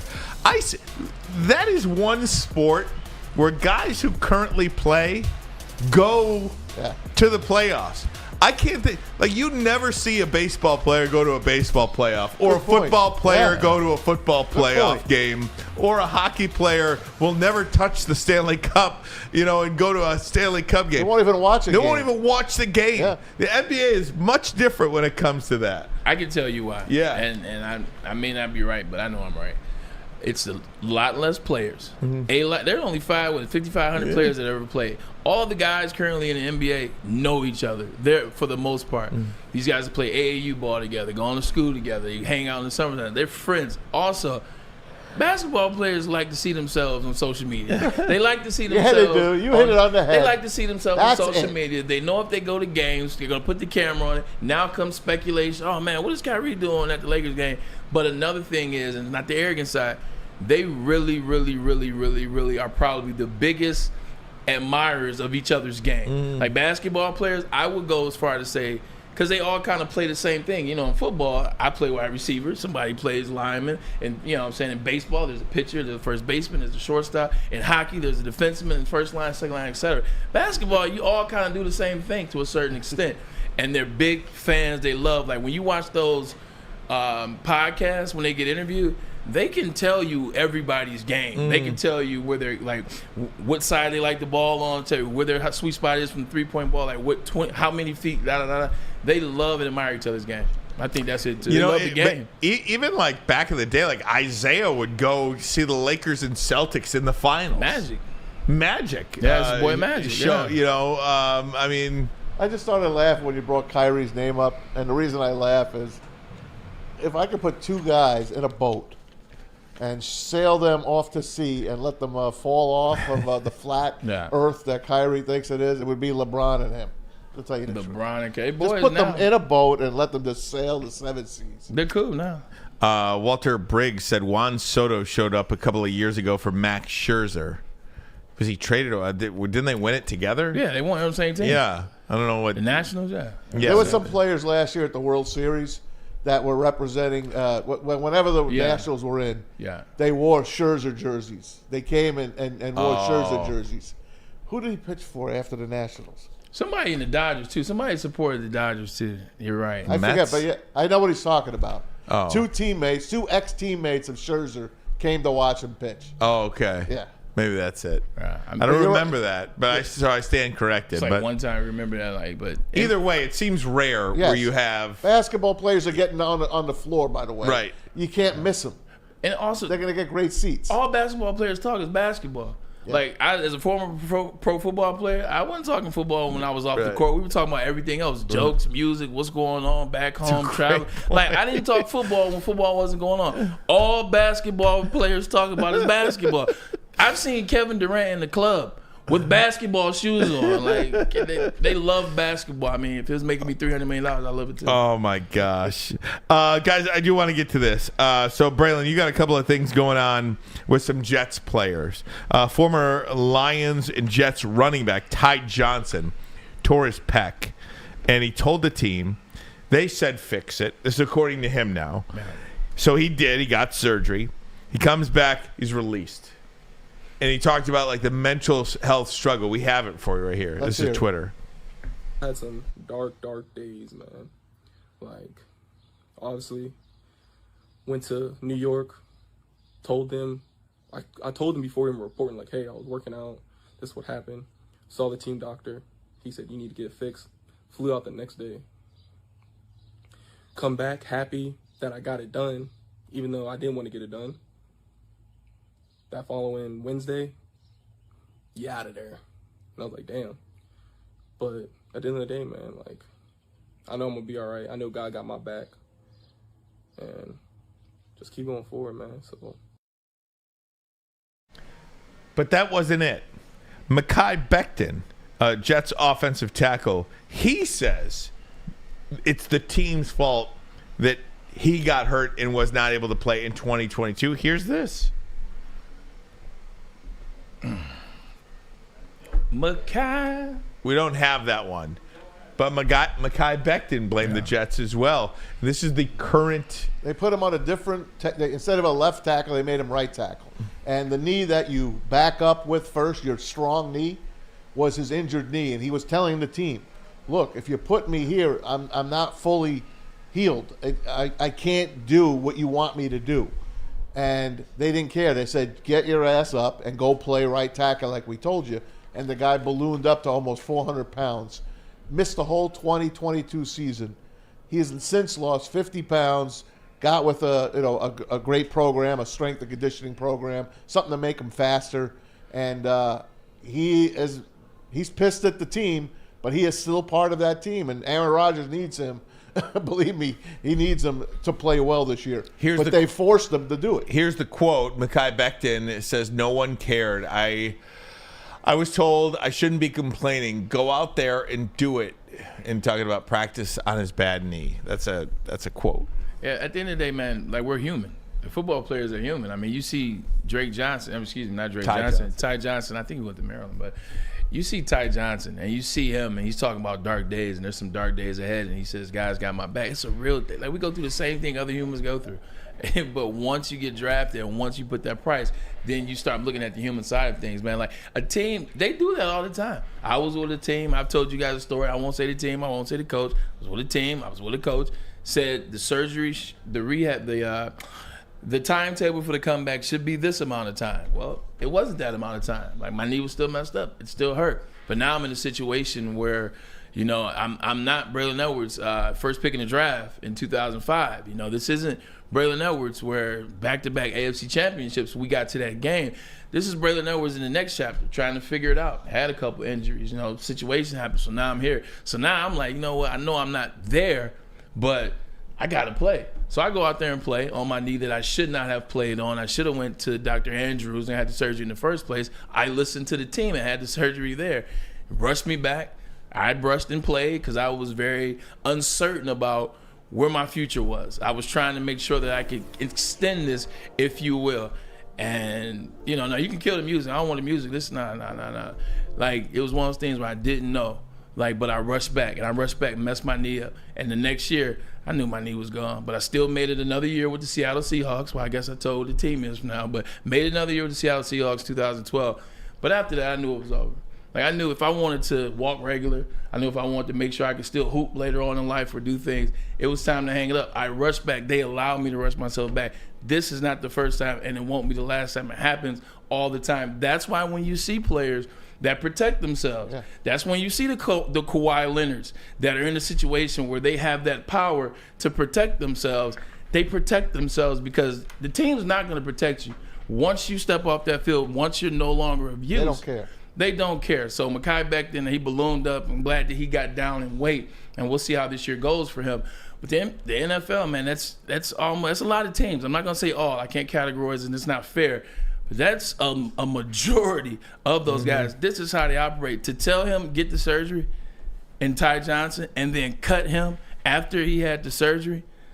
This is the NFL, and it just happens. It sucks that it happens, but you got to protect yourself. You got to come into the NFL with that mindset. Make sure you take care of yourself. How's it going to be for Becton now, playing for the team that he just ratted out on? It's not well. The fact that he said it out loud, it's not going to be good. Like it's not going to be good. I know. That's why I think he's mentally already in a place, and I think Ty Johnson they cut him because to make room for some money issues, some money situations. It's going to be interesting in the locker room, but it won't be interesting from the players. Players going to have his back. Right. Like, players will have his back. The players understand, especially a situation like that. It just sucks that they're going to break his balls. It just sucks that you could tell it literally. They are. Literally. It just sucks. Like Maz, imagine if you come in here and just like, it's like, my voice doesn't work. I can't do it. I'm like, hey, well, it doesn't matter. Sign language today. Today you got a sign language on the show. I know it sounds funny. I don't know sign language. Well, you better learn it. You better learn it. What time are you getting there? 11? You got 3 hours? I don't want to be him. That's going tough. to Jets camp. I just don't. That is a tough spot. It's a tough. Oh my God, that's tough. Yeah, go ahead. No, I was gonna say that's really incredible, and by virtue of where you played next, we realized it was San Fran. You know who the head coach was. So. Who was the coach back then? What was me? It was Seifert. Oh yeah. George Seifert. Did you kill Bill Walsh? Hey OJ, how you doing? Very good, guys. Speaking of it, how do we transition? I'll tell you, we're talking about jerks, right? Jerks. How about that's going to be Mekhi Becton in a minute. Ben Roethlisberger. I mean, might confirm. I thought he was a nice guy. Might confirm everything that everybody thought of him. We have audio for you that is not shocking, but kind of is, because it's from Ben Roethlisberger. But first, a message from Cousins Maine Lobster. All right, Cousins Maine Lobster and CousinsMaineLobster.com. Couple of those great food trucks rolling around the Metro Detroit area. How do you know where they are? It's easy. Click on that QR code. It'll take you right to their login page. Get that schedule, download their app, whatever's good for you. And not only that, order ahead. Because if you go pick up your food, you get points every day.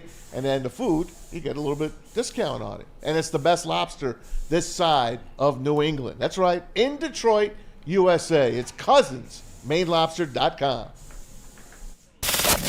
We don't like to brag that we are the toughest sports network in Detroit. But we do have a guy named Darren McCarty on our side. Lemieux and McCarty, who've had a good knockdown drag up. There they go, right on the whistle. They were talking to one another. Woodward Sports. It's a great day to get some Centron in your life. Okay. There it is. Centron, here we go. Gotta grab the cranberry. Oh wait, it's 2 for $4. Gotta double up with the classic as well. Centron World, baby.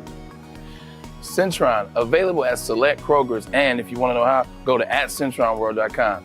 You get dope like me. You know what? Why wait?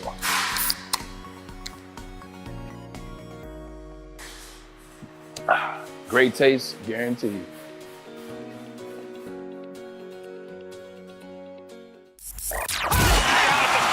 Can't get enough Woodward Sports content? Head over to woodwardsports.com right now for up-to-date sports articles and great entertainment news. We have the best writers, bloggers, and coverage all at your fingertips. Head to woodwardsports.com right now to experience all Woodward Sports has to offer.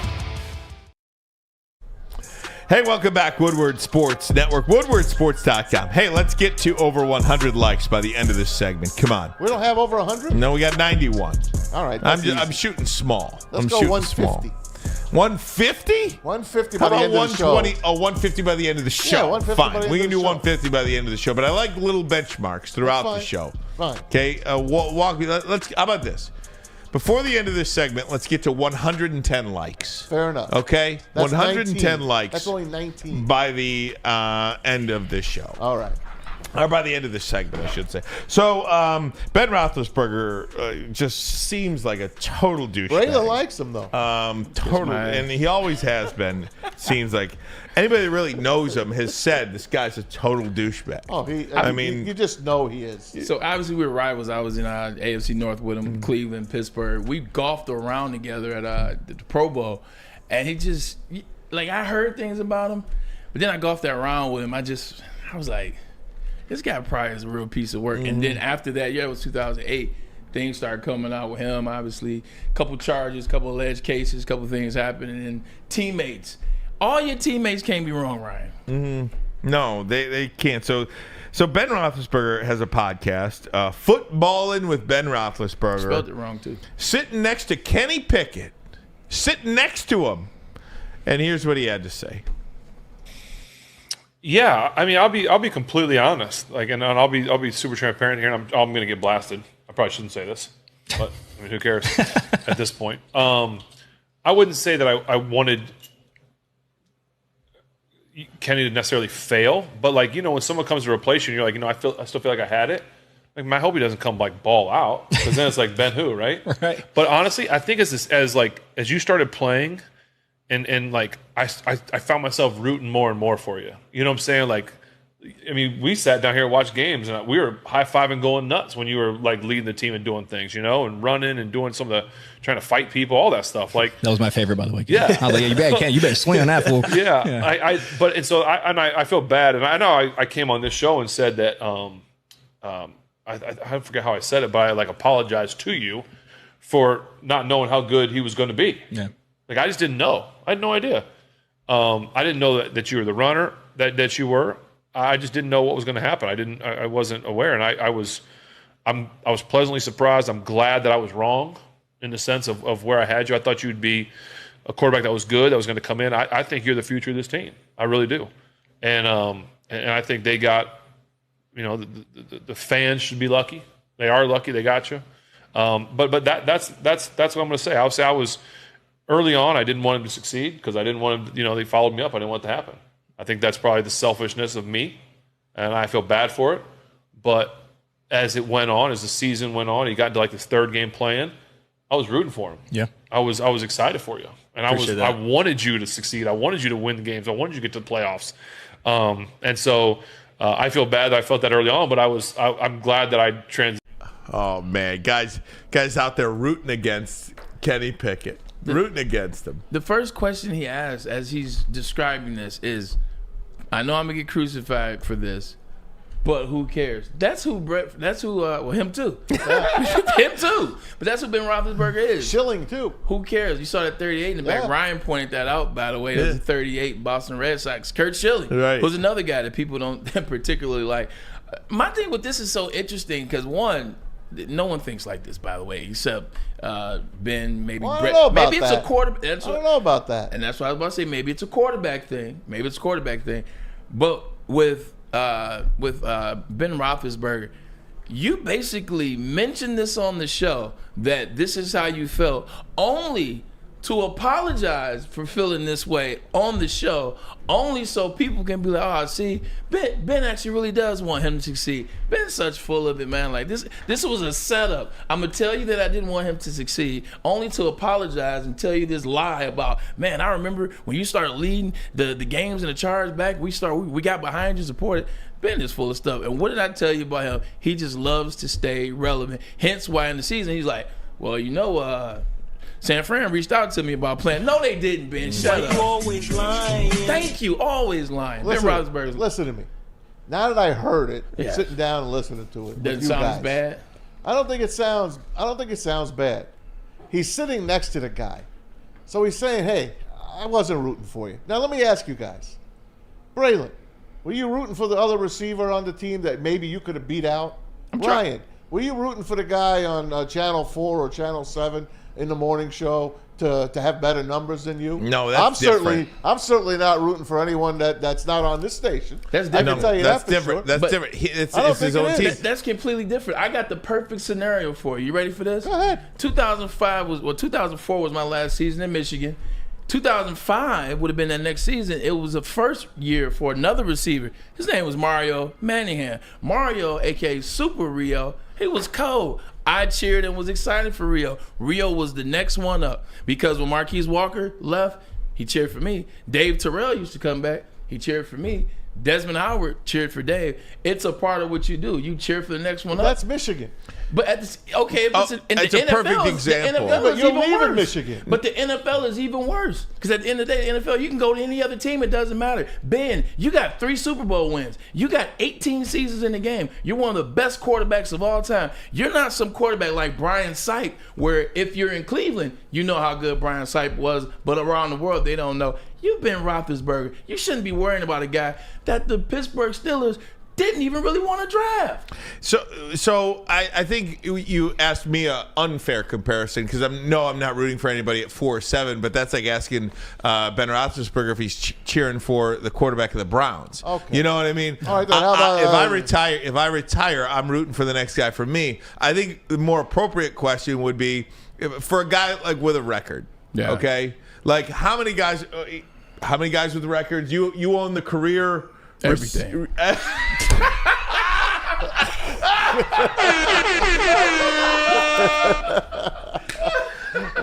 look, man. Sometimes it's confidence, sometimes it's arrogance. That one was arrogant. My bad. That was a little arrogant. I'm sorry. Okay. I'm feeling myself. But to your point, no. So here's my scenario. No, I don't want anybody to break my record. Is that what you? No, that's what I'm gonna ask. There's one record that I want to have forever. But see, that's not even what Ben said, though. No, it's not. Like he didn't even want him to be successful. Like, if Braylon's got the all-time leading receiver records at Michigan from here to Mars, if I insert receiver name here, right here, if Ronnie Bell last year was close to breaking, if Ronnie Bell is close to breaking Braylon's record, does he want him to get it or not? Yeah. I would probably say no.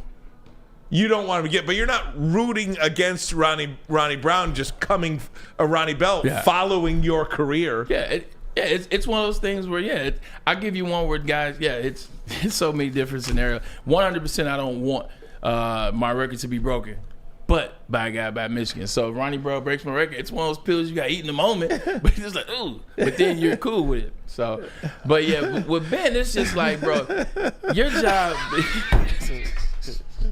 I'm just saying. Like, I'm being honest with Ben, awesome, dude. With Ben Roethlisberger, 18 years, Pittsburgh Steelers. Like, there's only one other notable quarterback in Pittsburgh because it's freaking Terry Bradshaw. Like, do people forget about Terry for Ben Roethlisberger? No. Are people going to forget about Ben Roethlisberger for Kenny Pickett? No. Not yet, at least. Oh, my God. And that's my big thing is, like, bro, like, when you do something like that, like it's not like you were a decent quarterback. You were a damn good quarterback. Hey, speaking of decent, I cannot let this day go by without commenting on the Shemy Schembechler situation in Michigan. We'll get to that next, but first a message from Planet Fitness. Absolutely. Planet Fitness is thrilled to allow high schoolers ages 14 through 19 in the United States and Canada to work out for free all summer long from May 15th through August 31st. Planet Fitness's High School Summer Pass offers a solution for teenagers to stay active during the summer when school is out. Teens can register now and officially gain access to the club on May 15th, with registration open during the summer months through August 31st. For everyone else, Planet Fitness offers all the best amenities for only $10 a month. Only or $10? you can upgrade to the Black Card for $24.99 a month. Join today in club or online. Visit planetfitness.com. It's Planet Fitness, where your fitness is essential. Essential. Saturdays at 1 p.m. Make sure you're watching WoodwardSports.com for our new show, Chompin' Puck. He shoots! He scores! With four-time Stanley Cup champion Darren McCarty and Michael Gentry, Chompin' Puck is taking the Detroit hockey community and giving them a voice. Pros to Joes. You'll get the best Detroit hockey coverage around. Chompin' Puck. Saturdays 1 p.m. on WoodwardSports.com. At work and at home, we're there with smarter security solutions. Featuring complete automation with customized alerts and more. For over 90 years, we've been the company that's been counted on to protect what matters most, all with personalized service and care. Right now, for a limited time, receive a free video device plus free installation with a new home system. Guardian Alarm. We protect Michigan. We aren't quite sure if they consume more beer or sports. Either way, the heavyweights are here. Live on Woodward Sports, daily 5 to 7 p.m.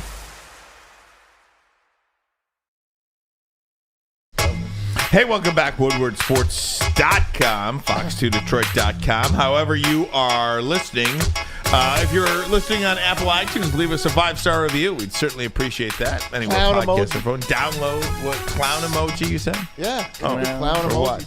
Le clown. Story of the weekend locally was this story involving Shemy Schembechler, who was hired to be like the assistant recruiting coordinator.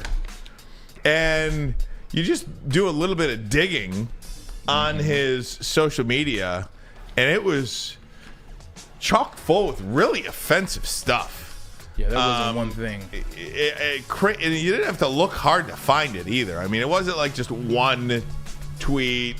Do you do that? Do you go look at people's Twitter? I don't. Anytime you have a hire. A hire, maybe. Because I don't hire anybody. I will tell you, anytime somebody is hiring anybody, it's the first thing they do. Yeah. Is probably go to their social media. Okay. Not even they might get a resume and quickly glance at their social media. Yeah. That's all you have to do these days, people. What if the best guy recommended this guy? Are they really going to go? Yes. Let's say if Harbaugh went up and said, "Hey, we got to hire this guy. Put him on. Let's go. Hire him." That's what just happened. I still think.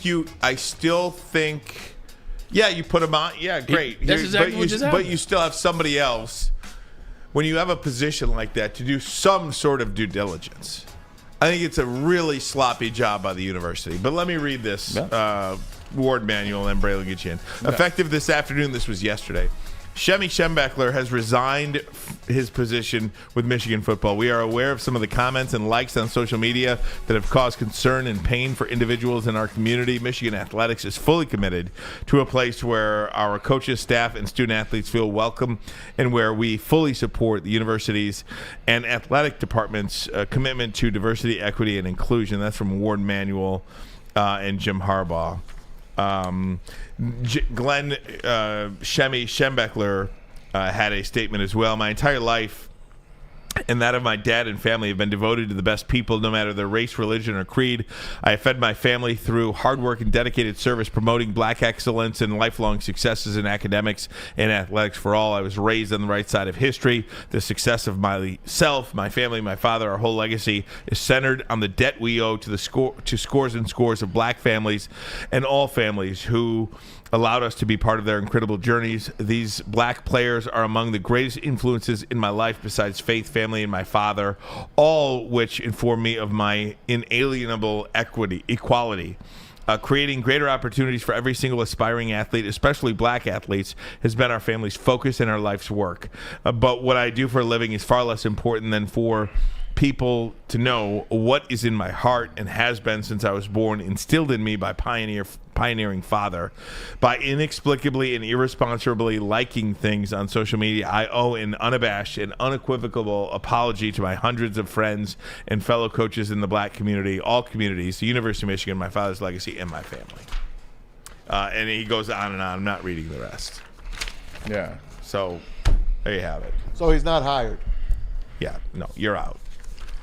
I've never liked Glenn Schembechler, but that's no one's business in terms of why. Partly borderlines on this a little bit. It's just no room for this. Like, and he shouldn't have been fired, but I mean, he should have been fired.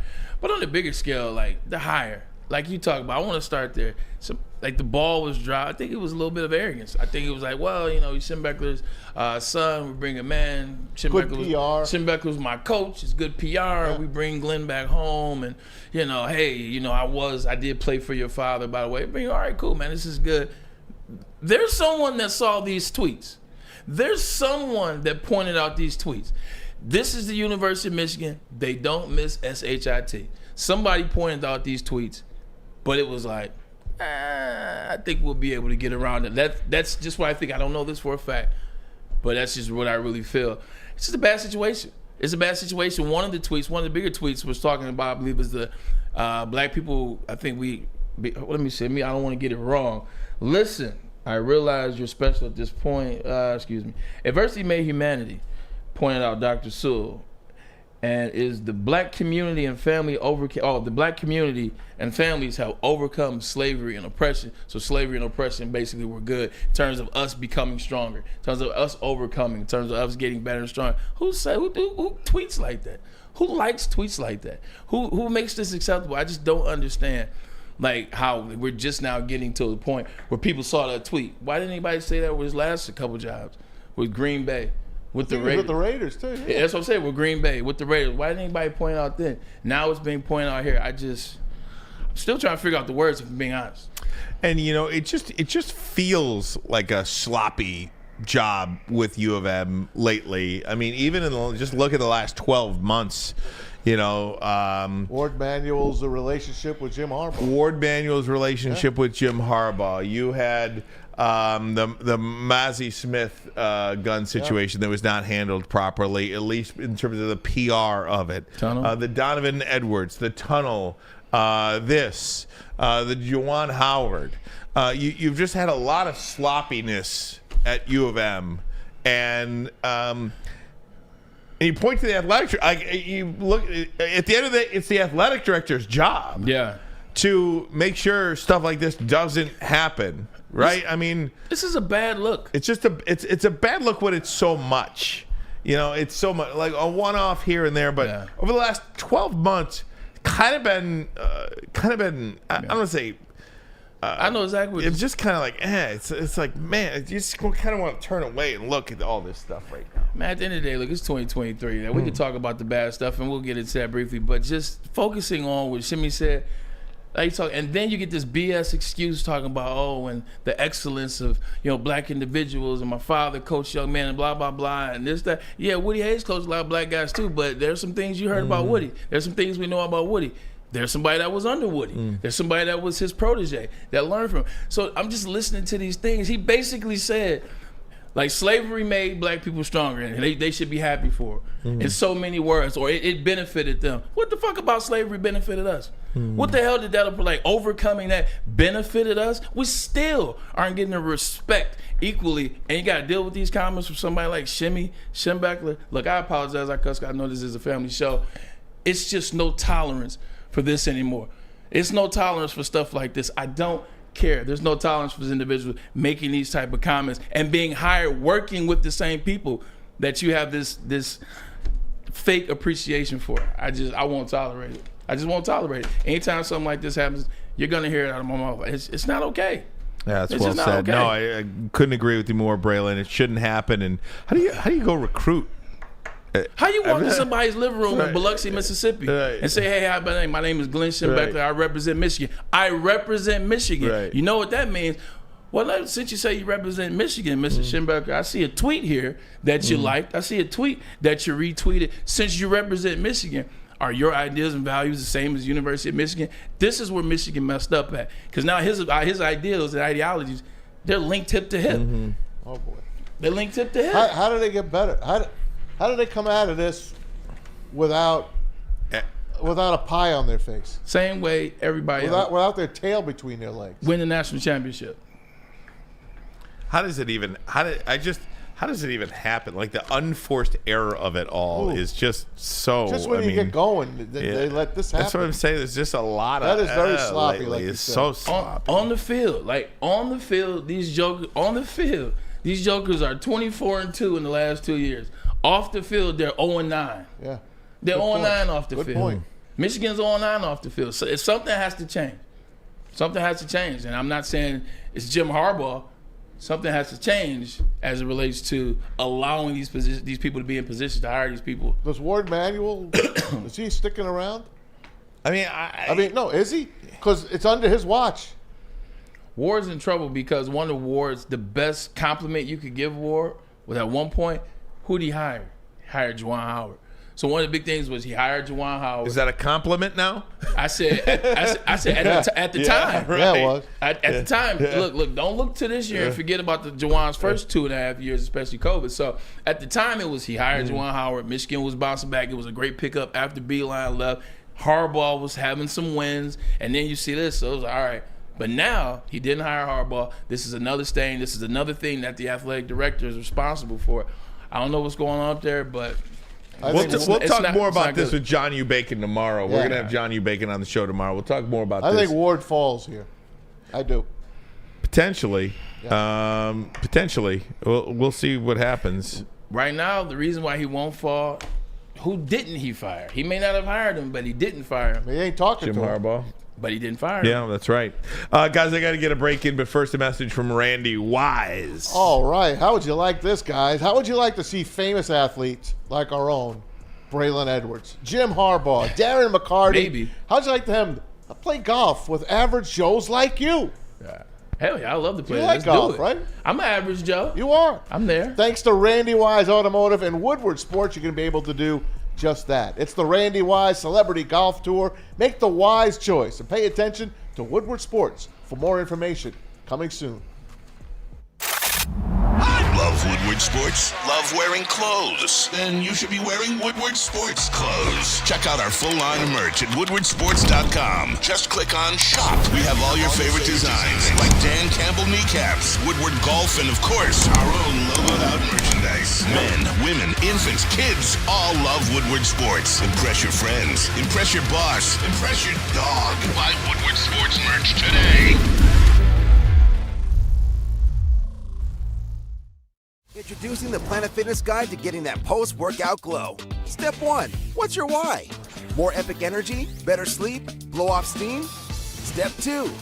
Join Planet Fitness for just $10 a month and get moving in our clean and spacious clubs. Step 3. Bask in that post-workout glow. Join Planet Fitness today for just $10 a month. Join today at any of the 50-plus Detroit area locations. How would you like to win not one, but 2 vehicles of your choice? One for you and one for your wife, your girlfriend, or your best bud. Get to Lady Jane's today for an award-winning haircut and automatically enter for your chance to win. Courtesy of Les Stanford Buick GMC of Ferndale. Lady Jane's, open 7 days a week, walk in anytime. It's wicked awesome.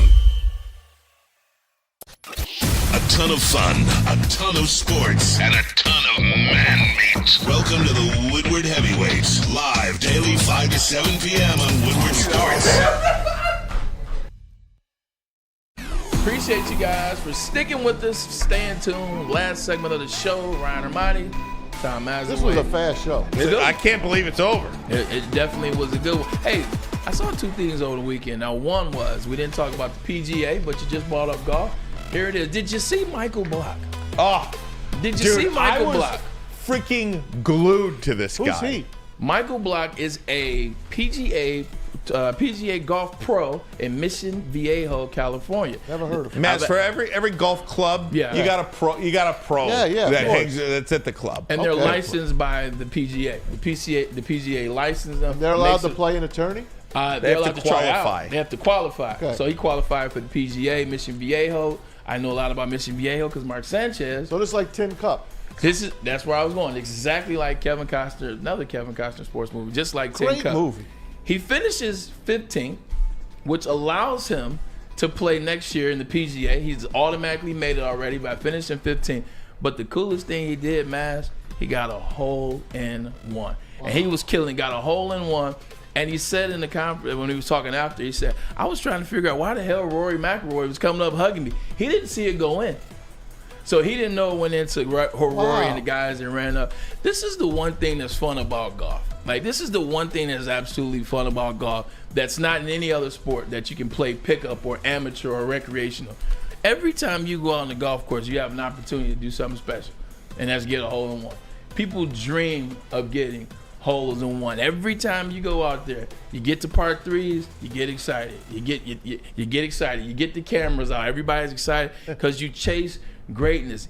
I think it's the only thing you can do in sport, but not be a pro and feel better than the pros. Because if you hit a half, everybody's hit a half court shot before.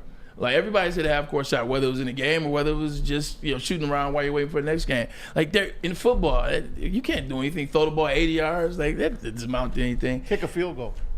Even that, I mean, unless you kick doesn't compare. Unless it's 66, yeah, a hole in one is one of those things that most people go through life and never will have. Actually, 0.001 will have, and he did that in front of the world. I just think that this guy basically lived a lifelong dream.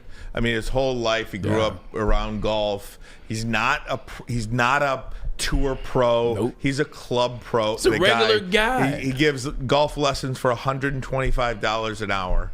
Gives a golf lesson to a member for $125 an hour. He just made $288,000. He said this weekend. Which I'm off the rest of the year. He would have had to do 2,100 golf lessons to make that kind of money. Wow. Like, he just lived a life. The crowd was going more crazy for him than Brooks Koepka, who won the tournament, or even Rory McIlroy, who he was playing with yesterday, was amazing. So most people forgot Brooks Koepka won. Yeah, right. They didn't even remember. Like, I promise you, I didn't watch towards the end, so I actually missed it live. And then my dad was like, "Yo," so I turned it back on. But people forgot that he did it because he was so. And it's just regular day people. It's fun. You can see him. You get a lesson from him, and they go out there and do something special like that. Golf allows you the space to play with the big boys. We're gonna watch Tin Cup tonight. Maz, what are you watching tonight? I'm gonna watch a little NHL and a little baseball, like I always do. Tonight, you got the Canes down 2-0. They're in South Florida against my Florida Panthers. I'm all in on the Tigers seed, tonight, baby. actually. And by the way, these hockey playoffs, and I look, I've made fun about these. Yeah. 4 games, They're awesome. 4 overtime They're games. freaking awesome. All 2 games in the East, 2 games in the West. Yep. 4 games have been played. All 4 games have been to overtime. Vegas knocked off catch up, Mustard. Dallas. Me and Maz told you that last year. Right. Catch up, Mustard. Right. Vegas beat Dallas last night in overtime, so they're up 2-0. Unbelievable. The final could be Florida, which is just outside of Miami, against Las Vegas. How about that for 2 sites on the championship? Unbelievable. You got fans that are going to both games, man. I feel for their livers. I'm That's all I in on say. the Tigers tonight. They need a sweep. Tigers and the Royals Yeah. tonight in Kansas City. It's I like this guy, Michael Lorenzen for the Tigers against Brady Singer of the Royals. Something stinks here. The Royals, 20 games under 500, 14-34 in the year, are favored in this They one. have a good pitcher going. Yeah, that's fine. Singer's a good pitcher. Yeah, well- Underachieving, but good. Well, all right. Very good. So does that Break mean us you like out the of here. Royals tonight? Sing me a song. Great show. Monday, first one in the books. We'll be back tomorrow. I got a good one tomorrow, too, man. Arnold or The Rock? Ooh. Arnold. Don't answer. Arnold or The Rock? I'll have to give it some thought. Arnold or The Rock? I got some thoughts on that. Arnold or The Rock? We'll talk about that tomorrow. JB, appreciate JB you, man. and Sammy, appreciate baby. you. Flannel Sam, got you. Maz. Hey, Panthers lost again.